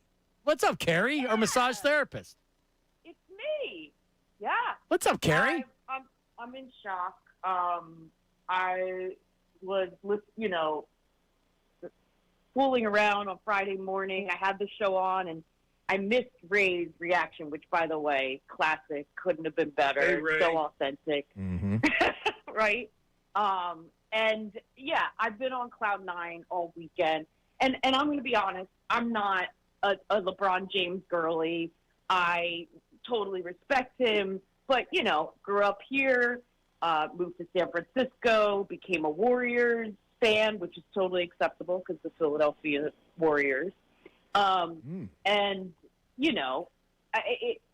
I don't know. Maybe I need some credit. I moved back 2 years ago. The Eagles won the Super Bowl. Here we are with LeBron, the process. God, we deserve this, Philadelphia. And one of the things I want to point out is how can you be upset when excellence is literally not only knocking on the door, but choosing you? And I think that when these guys, especially VJ and Maxey, who have no egos compared to so many players and are just there to do the work, if, they're going to be surrounded by excellence now. We've got Jaylen Brown. I actually think this is going to really excite JoJo. I mean, how can it not? Yeah. And I'm mostly excited for Maxey. I really am. I love Maxey. I think he's a star already, and I think this is just going to put him above and beyond. And I'm just like, I don't know how I'm going to get tickets, so I better become besties with. I've got to become besties with Ray with the season tickets over there. Oh. Hey, Ray. That sounds like a date. Tell you what. Oh, John. I thought we were past all that. Carrie, But no. Carrie, you give me a neck massage for the second half. Maybe we can find something. There we are working together. Now I'm sure. I'm all about a trade. I guarantee this as the station that carries the game, flagship station. Excuse me. I know that we will have some giveaways. Will we have some tickets? Oh, I guarantee we will. Okay. And did you guys hear that Iverson is now? Is this true? Iverson has now been, and I think this was floated around that he was going to be some level coach. Iverson. For the Sixers. Yeah. He's going to be. Yeah. Maybe the lead assistant. Well, thank you, Carrie. I would say, as Donovan would say, I would say no. Look, AI is always going to be involved with the franchise, and I think he's an ambassador. Yes, correct. And there were issues at times, and he wanted to do more, and the team I think was saying, "All right, prove it." He did, and I think they have a really good relationship, partnership. He was always there last year. It felt like, and especially with the 25-year celebration, right? 25 years. Yep. Boom. All of that. So AI, man. But you know what? How the Phillies at spring training. Anybody that wants to come in and be an instructor in spring training, right? Jimmy's done it. Chase, I don't know if Chase now he works for the Dodgers, so he can't do it. But you get the instructors that come down. Like AI, he's not going to want to do 82 games and the travel and things like that. I don't think. I could be wrong. No. But yeah, I would say no. Yeah, I would say no as well. But yeah, of course I want Allen around. When did Iverson get? He's getting that money, that lump sum too. When is that happening? Remember that? Yeah, it's got to be soon. Well, he gets money every year, right? Reebok, the $32 million lump sum when he turns 55 in 2030. So he's catching an annual $800,000 every year, according to Google. And he's probably making some pretty good change from it's AI, the Sixers, and he just will do a couple autograph signings, and he's fine. Yeah, it's AI. Can I clarify something? Because I've gotten a couple of DMs now immediately following the season ticket exchange here. Yeah. I am in a group of 7 guys that split 2 seats. So everyone that's looking for my tickets. How do you fit 7 guys in 2 seats at one time? That'd be tough. Really interesting. Man, that's interesting. Yeah. Are you getting women that are DMing you? No, I'm getting random Twitter accounts that I can't tell who they are. But I'd like to clarify that one. There's not an abundance of tickets to go around. Ray welcomed us into his personal life last week, John. Oh, he did? He gave us something. He went on a few dates. All right, went on a few dates, and help me out, Ray, because there was a wager that you helped her win, correct? I filled out a World Cup bracket. That's right. Oh, so this is recent. Won the office pool. Look at you. So, but he no longer dates her. We're no longer speaking. Why? Fizzled out. Yeah, but from your perspective or hers? She sent the text. I'll give her credit on that one. Oh, she didn't just ghost you.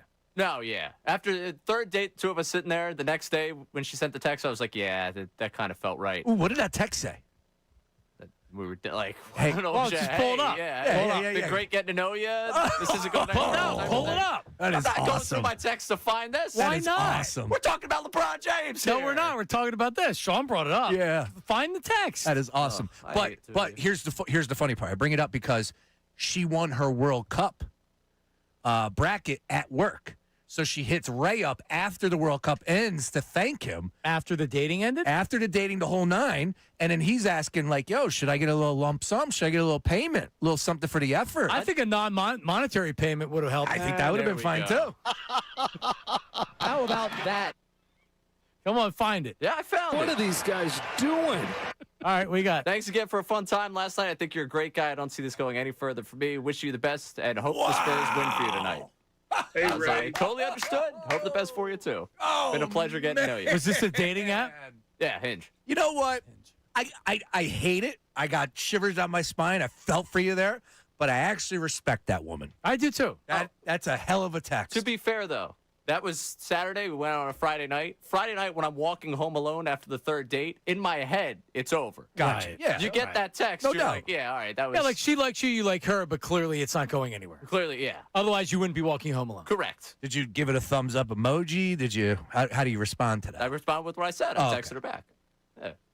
What did you text her? What did you I just text her told back? you what I texted her Oh, back. okay. You guys were too busy reacting to what Well, she Sean texted was me. yelling. I couldn't hear what was being said. See you down at the It's shore. okay. It's all right. I don't need to. See you down.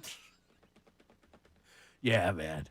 It's been a long time since I got one of those texts. So when was the last date you guys went on? It was the night of the U.S. Paraguay game. With her? Hey, Ray. I'm just saying in general. Oh, with her. No, I guess that was probably the last date I went on. It was the last date you went on. All right. Then I went to Jamaica. She's not a soccer and, fan. and your DMs are open. We've done this before. So Yeah. if you know, did you ever go on any dates with the people that reached out to you on DM? No, I did not. No, I appreciate it, though. It was very nice of them to reach out. It was flattering. It was good to DM go dating back with and Ray. DM dating with Ray. And think about it. Now he's got that 76er ticket. I don't have that 76. Yeah, but couldn't you get a ticket for a game to where you say, okay, I'll take a ticket. You have this game. Let me have your ticket for another game, and then you use that as a date.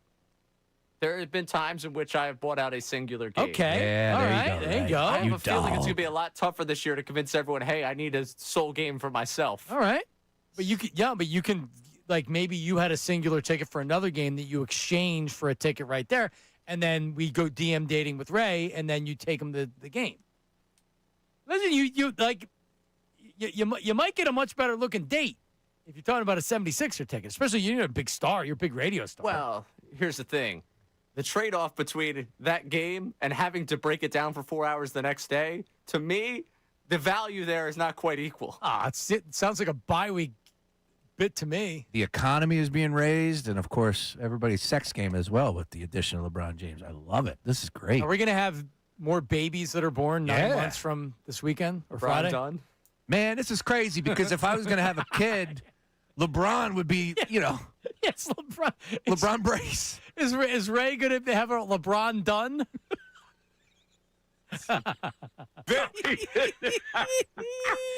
You know what Ray would do? Ray would tell us after the kid was born. He wouldn't even tell us. He'd be like, "Oh yeah, I have a son. His name's LeBron." Go figure. Producer here. Go figure why it came out last week. Yeah. Yeah, Pat Egan. Nobody knew he had a kid. That week. Nobody knew. I'm taking off that week. She's gonna have a baby. Yeah, no, literally nobody knew. Nobody asked. That was his defense. Knowing Egan, that doesn't surprise me either. Give me a voice memo. What do we got, Ray? Davis Honda text line. Voice memo. Go. Good afternoon, Middays with Marks, talking to John, Sean, and hey, Ray. This is Derek. I work at a firm over here at 3 Bala, and what a great day to be a Sixers fan. What a great day to be a fan of 97.5, the LeBron, and the vibes are so high in the city right now. Makes you forget that the Phillies kind of are underperforming. Hopefully they turn it around, but I'm ready to lace them up for some basketball, and I want to give a shout out to Sean. Thank you for standing on business and addressing the idiots down the dial. Let's go.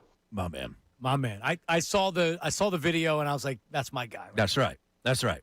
You know, look, it just it was one of those moments where I went live with Bernard and Sam. We were fired up, having a blast, and we're all going to be over it, man. There's going to be so much content coming your way. I can't wait for this announcement. Yeah, how are they going to do it? Are they having a joint press conference? Are they waiting to start a training camp? They may not know because LeBron hasn't told them what they're doing yet. Anybody got an idea? Because I don't know. I don't think the Sixers know. I would love an intro press conference. I would love, your normal status quo. He raises the jersey up. I want that. We should get that. But at the end of the day, if that's not what he wants to do, so be it. Let's throw the ball up, right? But I want the circus. We got LeBron James. Well, we have the circus. Yeah, we have the circus. That's for sure. All right, let's go to Stan. Stan's in Drexel Hill. Stanley, go ahead. Hey, good afternoon, fellas. How you guys feeling today? What up, Stan? Listen, man, I think the impact of LeBron goes beyond what we were talking about. We already know he's going to make the right play and get guys in positions and everything, but just even the impact he'll have on guys like Tyrese Maxey, as far as Maxey might get a better whistle now. Maxey's one of those guys that he throws his body in there, and he does not get a lot of calls, which is crazy for a guy 6'2", his size, attacking the rack the way that he does. And so now when you got more eyes on you, it's a little bit different, and you hate that because you want things to be equal, but you got to call a spade, right? So, I'm watching Austin Reeves get fouls over there in L.A., and I'm like, that's no different from what Tyrese Maxey is doing over here.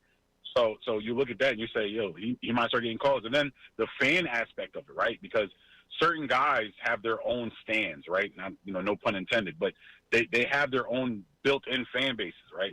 And one of our biggest problems, especially with playing against a team like New York, is that these bums come down and they take over a section, and sometimes it sounds like Madison Square Garden 2.0 because, things aren't going right for us and our fans aren't as hyped, so they're able to take over. I don't know if that necessarily happens now. I mean, first of all, ticket prices, I just saw preseason tickets go from 68 to 238. So I don't think them broke behind New York fans going to be able to come down and even get these type of tickets anymore. But just in general, like now we're going to be able to go to other places the same way Eagles fans travel and Eagles fans take over. It doesn't matter. Like LA is basically another home game for the Eagles. Like I can see that happening a lot more in this LeBron, era now. You go to New York, I think you're going to hear a lot more Philadelphia fans. Granted, they might be because they're, LeBron, but I think you'll hear a lot more of those fans, and it won't be the same as it was before where we were begging for people to come out. I don't think you're going to have to do that anymore. I don't think Embiid is going to have to beg Sixers fans to come out because now everybody realizes that we legitimately have a shot. We're not talking about just getting to the conference finals. We're not talking about just even getting to the finals. On paper, this team, in my opinion, again, barring health, and that's a big thing, this team is built to win a championship, point blank, period.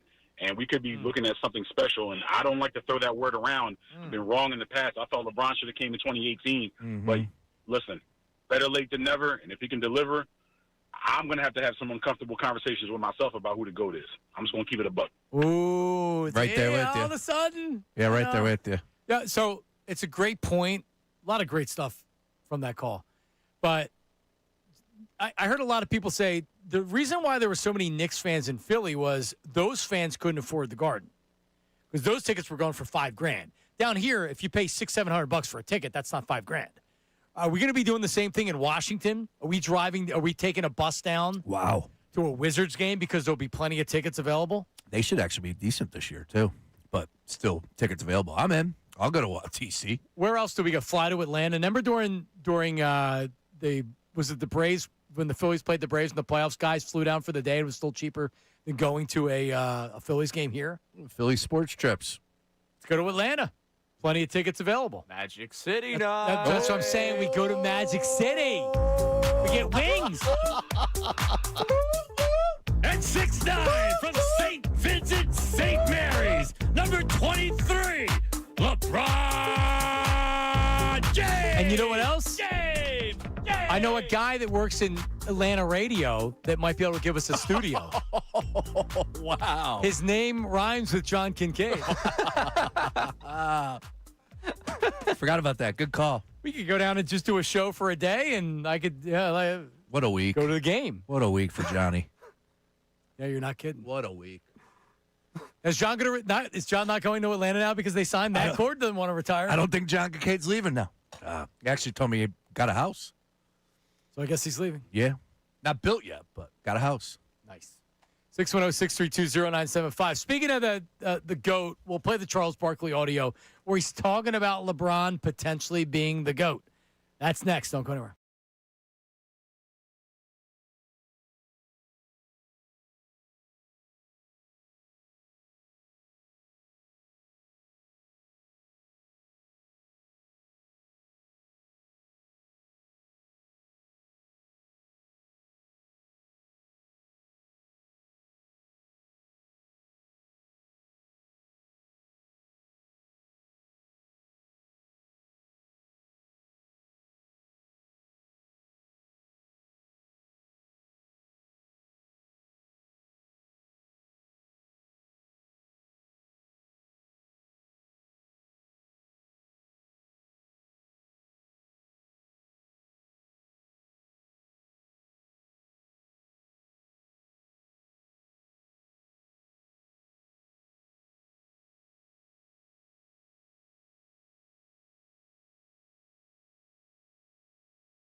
Oh, yeah. Can we just do this for the rest of the summer? I think so. All right. Thank the show sheet. All right. Let's play Charles Barkley. So we played it earlier on with Stephen A. Smith, how he said that, he's always got to stack the team, which was total crap. But he's talking about the GOAT conversation. Here's Charles Barkley.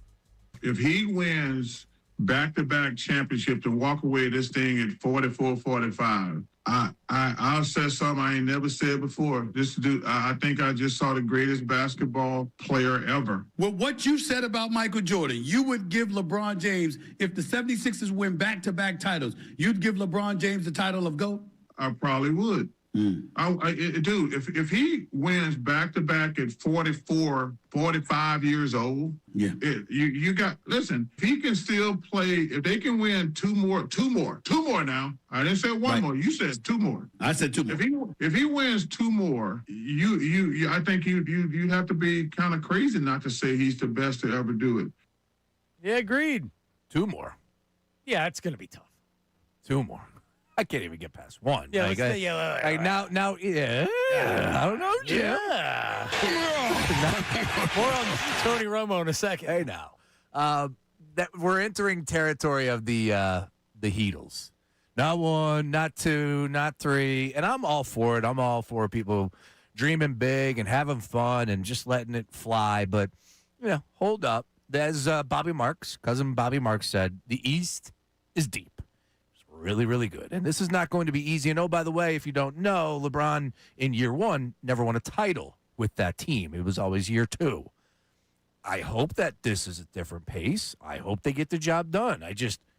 You could tell me to shut up, too. Like, shut up. We're going to win, too. Cool. All right, good. I'm in. Not one, not two, not three. Why not? You suck. Thank you. Let's do one. I needed that. Well, let's start with one. There you go. So why does he do 2 years? Because he knows how tough it is to win in that first year, and he wants to. This is like, in his mind, this is a 2-year project. He looks at his career. I'm still not convinced he's done after the second year. He may go back to Cleveland at that point. I'll also say he could retire after one. And that's why you have the player option. If he decides this ain't it, he can go somewhere else. Yep. He can come back for another year. He can retire. We win the championship, and he says, that's it. I'm done. I'm riding off into the sunset. He could. You could paint the picture however you want. Why 2 years? It's a great question. It's a hell of a business trip. That's what it is. I respect it.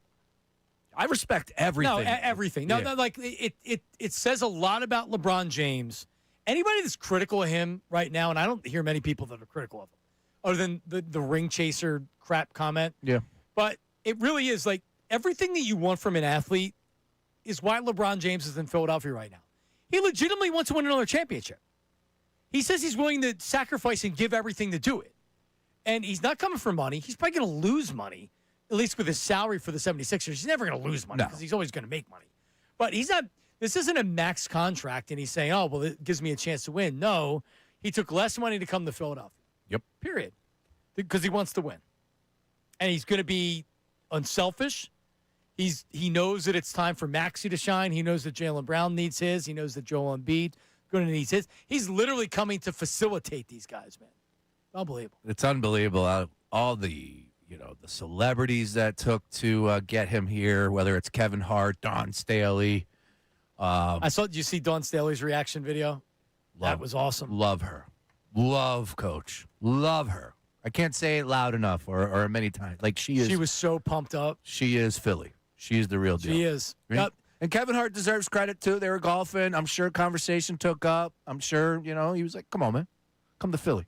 A lot of personality in the city. And for a guy that has played, a couple different places, this is going to be the most unique place he's playing, for sure. Oh, yeah.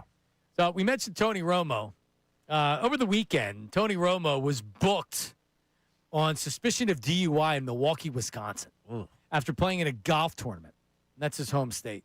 Oh, is it? It is. I did not know that. Yep. So, and if you look at the mugshot, he must have been hammered, man. Because he's smiling. Apparently, he didn't do all that well in that tournament. Not to say that that's even an excuse whatsoever. But, yeah, apparently he was pretty off. And, Yeah, that was surprising when they hit the timeline because I swear to you, John, we were saying it a lot last week. It just was something that Ray and I stumbled into each other with, and we're like, I don't know this for a fact, so I'm not saying it's factual. I always thought he was drinking on the broadcast. I would listen to the broadcast, and I always thought that dude's drinking. Seriously. I don't know, Jim. Yeah. Did you know there are 10 levels of operating while intoxicated in Wisconsin? Correct. 10? My brother and I were going through reading all the different levels. At some point, like, you can't be driving. Like, yeah, they have guidelines for your 10th offense. There should be no guidelines for your 10th offense. You should never get to a 10th offense. Yeah. 10 offenses. Yeah. Yeah. Operating while intoxicated, driving while, like, that's just, it seems too complicated. You're Tony Romo, and you might have costed yourself one of the premier jobs in sports. It doesn't seem like they're going to whack him over this, although, I mean, it'd be a good reason to get rid of him. Hell yeah, it would be. For cause? You get out of that contract? See you, Tony. Well, remember, they were mad at the criticism he was getting last year. Then you go and get Greg Olson and put him on the broadcast with Jim Nantz. With Jim Nantz, that'd be a better broadcast. There you go. No, Tony Romo's awful. He is. That broadcast is awful. Nantz hates him. They have terrible chemistry. He offers nothing into the game. There's no insight. Like, the whole reason I watch a game is I want to hear what he thinks is coming, not, I don't know, Jim. Or just, it's fun. It's fun to watch because he's so bad. Yes. You hate watch it. You listen to it, but Romo had shine for 1 year. Remember that? Yeah, because he called what play was coming. That was it. Yep. Let's go to AD in Chester. AD, go ahead. How are you? AD, I believe this is AD of the big podcast that we heard earlier. AD, are you there? He's not there. We had the caller call in earlier and said that him and they had a big podcast they were launching. Well, Ray's on it. He'll be paying attention to it because he must have been muted. It's like he's calling back in here. 1 o'clock hour of the show brought to you by Morgenstern Hair Restoration. Great teams stick together. So does great hair. Morgenstern Hair Restoration Championship results. Visit morgensternhair.com. 610-831-HAIR. Ray, can you queue up a voice memo? We can get to AD on the other side. It's George the Plumber, New Jersey. Just got to say, I'm happy with the signing. Excited, really. I've never been the top LeBron James fan, but I can see what he's already done for the city. It's exciting. With that being said, I can also see Embiid being traded for Anthony Davis by the end of this year or before next season. And I think that's what LeBron wanted originally. What do you guys think? There you go. Yeah. But, look, it's when LeBron started this process, and by the way, I call BS on him not thinking he was going to play another year. I don't believe that for a second. But when this process started, I don't think LeBron thought he was coming to Philly. They make the trade for Jaylen Brown. I think that's when initially he was like, interesting.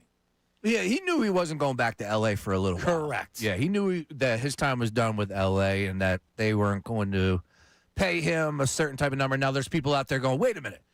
You mean to tell me you wouldn't have stayed with L.A. and L.A. shouldn't have kept you at that rate? Just put yourself in LeBron James' shoes. Like, you got to get out of there. They don't want to pay you the money. You can't just be like, hey, you know what? I'll play for $4 million and stay here. No, they didn't want you. Time to move on. Hand the baton to Luka. It's now his team. So I get why he left L.A. But no, the fact that he came to the Sixers, it starts and ends with Jaylen Brown. Yep. Yeah, that was the biggest factor. And then, but it really did take kind of every little thing from Gansey to Bob Myers to the relationship with Michael Rubin and Kevin, like you said, Kevin Hart. All of these things, this is what I think happened. All of the things were telling him, Philly's where you want to go. Like all the different factors, all the intangibles. Because obviously Jaylen Brown's a great player and it's the best roster. But does that mean he would still want to come here? All the other little things are whispering, Philly's the spot. Philly's the spot. Philly's the spot. And when you put it in a big pot, you stir it up, Sean Brace. Tastes really good. You know what you get, as Matt Cord said? Oh, give it to me! At 6'9", from St. Vincent, St. Mary's, number 23, LeBron James! The echo. We'll come back. YouTube chat recap, your phone calls, Middays with Marks. Tomorrow, Eagles start training camp. I can't wait. I'm going to be down there as much as possible. I'll never forget as a kid going up to Lehigh. Mark McMillan giving me his gloves and signing my McMillan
What are you going on, was this year 76?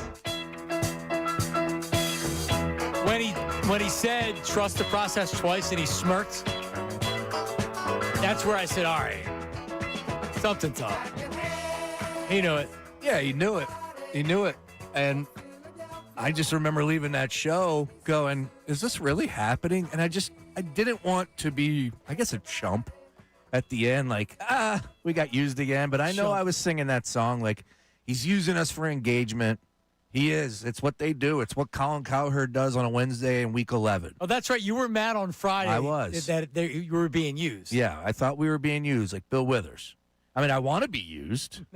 Don't get me wrong. So does Ray. Exactly. Hey, Ray. But I was saying, like, is there a chance? Like, why would he say that? No, but now it all made sense to us, but at the same time, like, sometimes you're too knee deep to where you don't realize he ain't coming to Philly. He's going to Miami. Shut up. Like, he's not coming to Philly. Nobody in the national media, like, they're all blown away. That he they chose rolled their eyes at the idea he was Wind coming. horse. Oh, windy. Shams is the only one that, like, he's just he's a statue. He doesn't give you any emotion. Yeah. Just like he's just reading tweets. Just reports it. Bobby Marks, he didn't. I mean, he certainly said, like, with us today, he said he thought it would be of the three. He thought the Sixers were the last option. But when we had him on before, he said, "Oh yeah, LeBron could go to the Sixers." He didn't poo it like a lot of the people did. He's here. So AD in Chester joins us. AD, are you AD of the famous AD and your buddy that called in podcast? Yes, yeah, that's me. How you doing? What's up, AD? That's what I'm talking about, man. Yeah, sorry the phone cut off, man. Rich Paul might have heard me calling, but I heard you guys. I heard you guys saying, but put some pre-narratives out there already, and wonder why LeBron came to Philly. Can I answer that question, please? Yep. He came to Philly because y'all the only people who wanted him. Like, nobody else want LeBron. Nobody. The Lakers didn't want him. Miami didn't want him, or Cleveland. Huh? Why Miami or Cleveland didn't want LeBron? When have they said they did? Huh?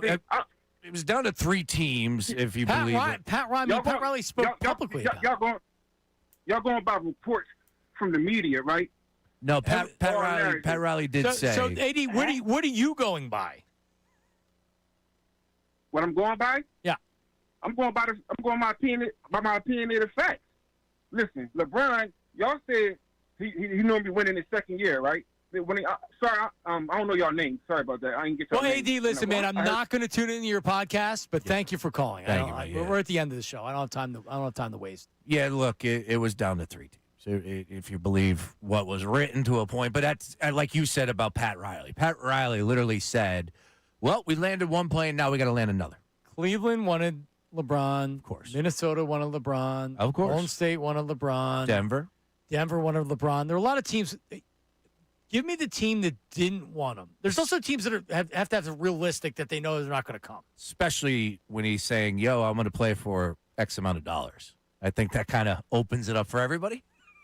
To a point. But yes, Cleveland and Miami won. All right, before we get to the YouTube chat recap, give me a voice memo. Go ahead. What's going on, gentlemen? Michigan Elliott. I was watching you guys, Sean and Ray, when it broke. Oh, my God, that was such a good work day. I got no work done after that. I don't know why people don't want LeBron. This is ridiculous. I mean, this might be the best defensive team in the NBA, too. No one's talking about that. What wing is going to go up against Edgecombe, Brown, or LeBron James? I mean, these guys can guard everybody, right? Tyrese Maxey can fly around. Offensively, the whole no-glue situation, I'm losing my mind that there's no glue guys, no role players. Like, the amount of talent on this team is far going to surpass having Dean Wade out here or even at KCP, okay? Like, hey, imagine your third best starter is Jaylen Brown or something, or Tyrese. Like, your fourth best starter is Tyrese Maxey? Are you kidding me? Yeah, I mean, Sean Summers saying that the Sixers are doomed because they have too much talent on the team. Only one ball. Oh, there's only one ball. A lot of mouths to feed. Yep. Too many. Ray, they may not even make the playoffs. There's too much talent. No, don't ruin tomorrow's show. Damn it. Let's start stripping this team of talent. We need to get rid of guys now. Hey, tomorrow's my getaway day, so don't make it difficult, all right? So you're all starting Wednesday? Yeah. For how long? Wednesday to Monday. Wednesday to Monday? Yeah. Little odd, but yeah. Well, no. We're going to have a Sunday fun day for the first time in forever because the 3 days is enough, so 4. Okay. Yeah. That's good. Yeah. All right, let's get to the YouTube chat recap. What do we got? It's time for The YouTube chat recap. How about filling us in? Let me tell you something else, man. Watch us live on YouTube every single weekday. I can't lie. Let me tell you something. It's the Middays with Marks YouTube chat recap. Hit him.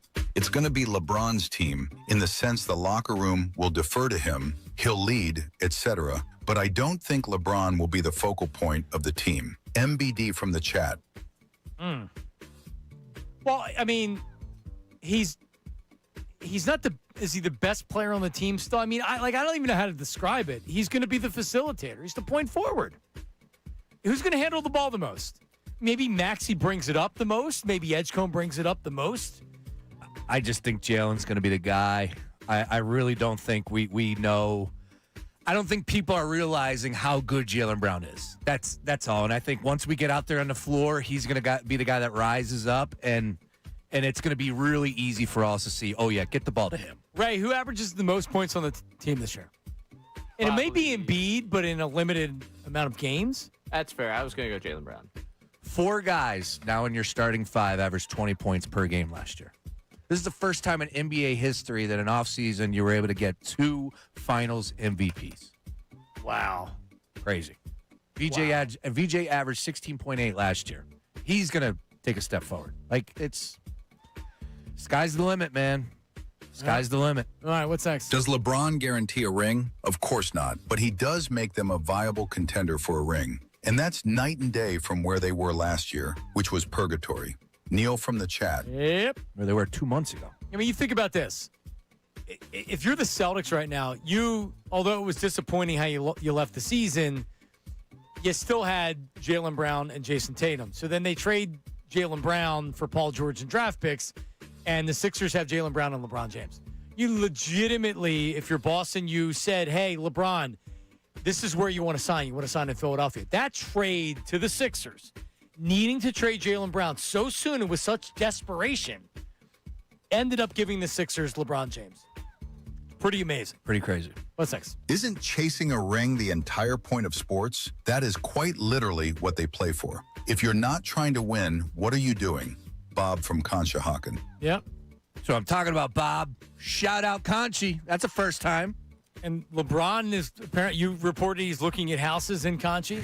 Shady McCoy was in Conshohocken last week. That's all I got for you. Doing what? Was that was that a bus stop for his? No, he was at a Rick's Tavern, Rick's Bar up there. Brand new spot. Yeah. Just hanging out. Who knows? Shady making his way through. I did pitch the idea that LeBron should live there because, number one, Ruben's helicopter pad is there. And number two, it's the perfect spot, John. You got 476. You got 76. You're at the intersection. It literally is. Oh, yeah. Conshohocken's the perfect spot. Yeah. If he wants to take a boat down, he can. We got the river right there. Guy that works in Camden. Conchi's perfect for you. Just what you want to do. Have to go all the way down 76 and then 676 over the bridge. Dude, the wings at Boathouse are good enough. Bring it. All right, what's next? Well, our offense for the Sixers is set and not as difficult to solve. Problem is going to be defense. Can these guys play solid D and rebound aggressively like the Knicks? John from the Northeast. Yeah, I mean, everybody's good. I mean, I think what was the biggest problem with the 76ers last year? It was just that they weren't a deep enough team. The Knicks play a certain way. They do. They play a certain way. They play with they play with a purpose. They play with an edge. That's what this team needs to do. But now they actually have the talent to match. And last year they didn't have the talent of the Knicks. No. No, you're right about that. All right. Any more? Ray claps more than proud parents at a 4th grade Christmas play. Dawood from the chat. Hey, Ray. Clap? He's a clap? No, I'm the clapper. I clap. Right? Clap on? Clap on, clap off? Yeah, that's what they mean by that, yeah. No, he has the clap. Oh. That's not what they mean by that either. Ray. Ooh. You got to get that checked out. I do not have the clap. You got to get that checked Very out. clear on that one. Are you sure? Yes. Good grief. Is that still a thing? Gonorrhea? Is that what the clap the is? Clap's gonorrhea, yes. Good grief. Chlamydia? Hello. Oh, I'm sorry. Bill reports his chlamydia. Oh, finally. I knew we'd According get to it. AI, the clap's a common nickname for gonorrhea. Oh, okay. Yeah, claps is a verb, which is used for something else. Oh, we go back to this thing of Ray being a stud. There it is. That's what I'm talking about. Well, at least she let you down easy, Ray. Yeah, I'll survive. Thanks, though. Coming up next. Oh, man, is Ricky, he's remote today, Ricky Batalico? I just saw him earlier. Oh, yeah, he's doing stuff. That's right. Yep. Coming up next, Unfiltered, Ricky and Bill. We're back tomorrow for more LeBron Talks.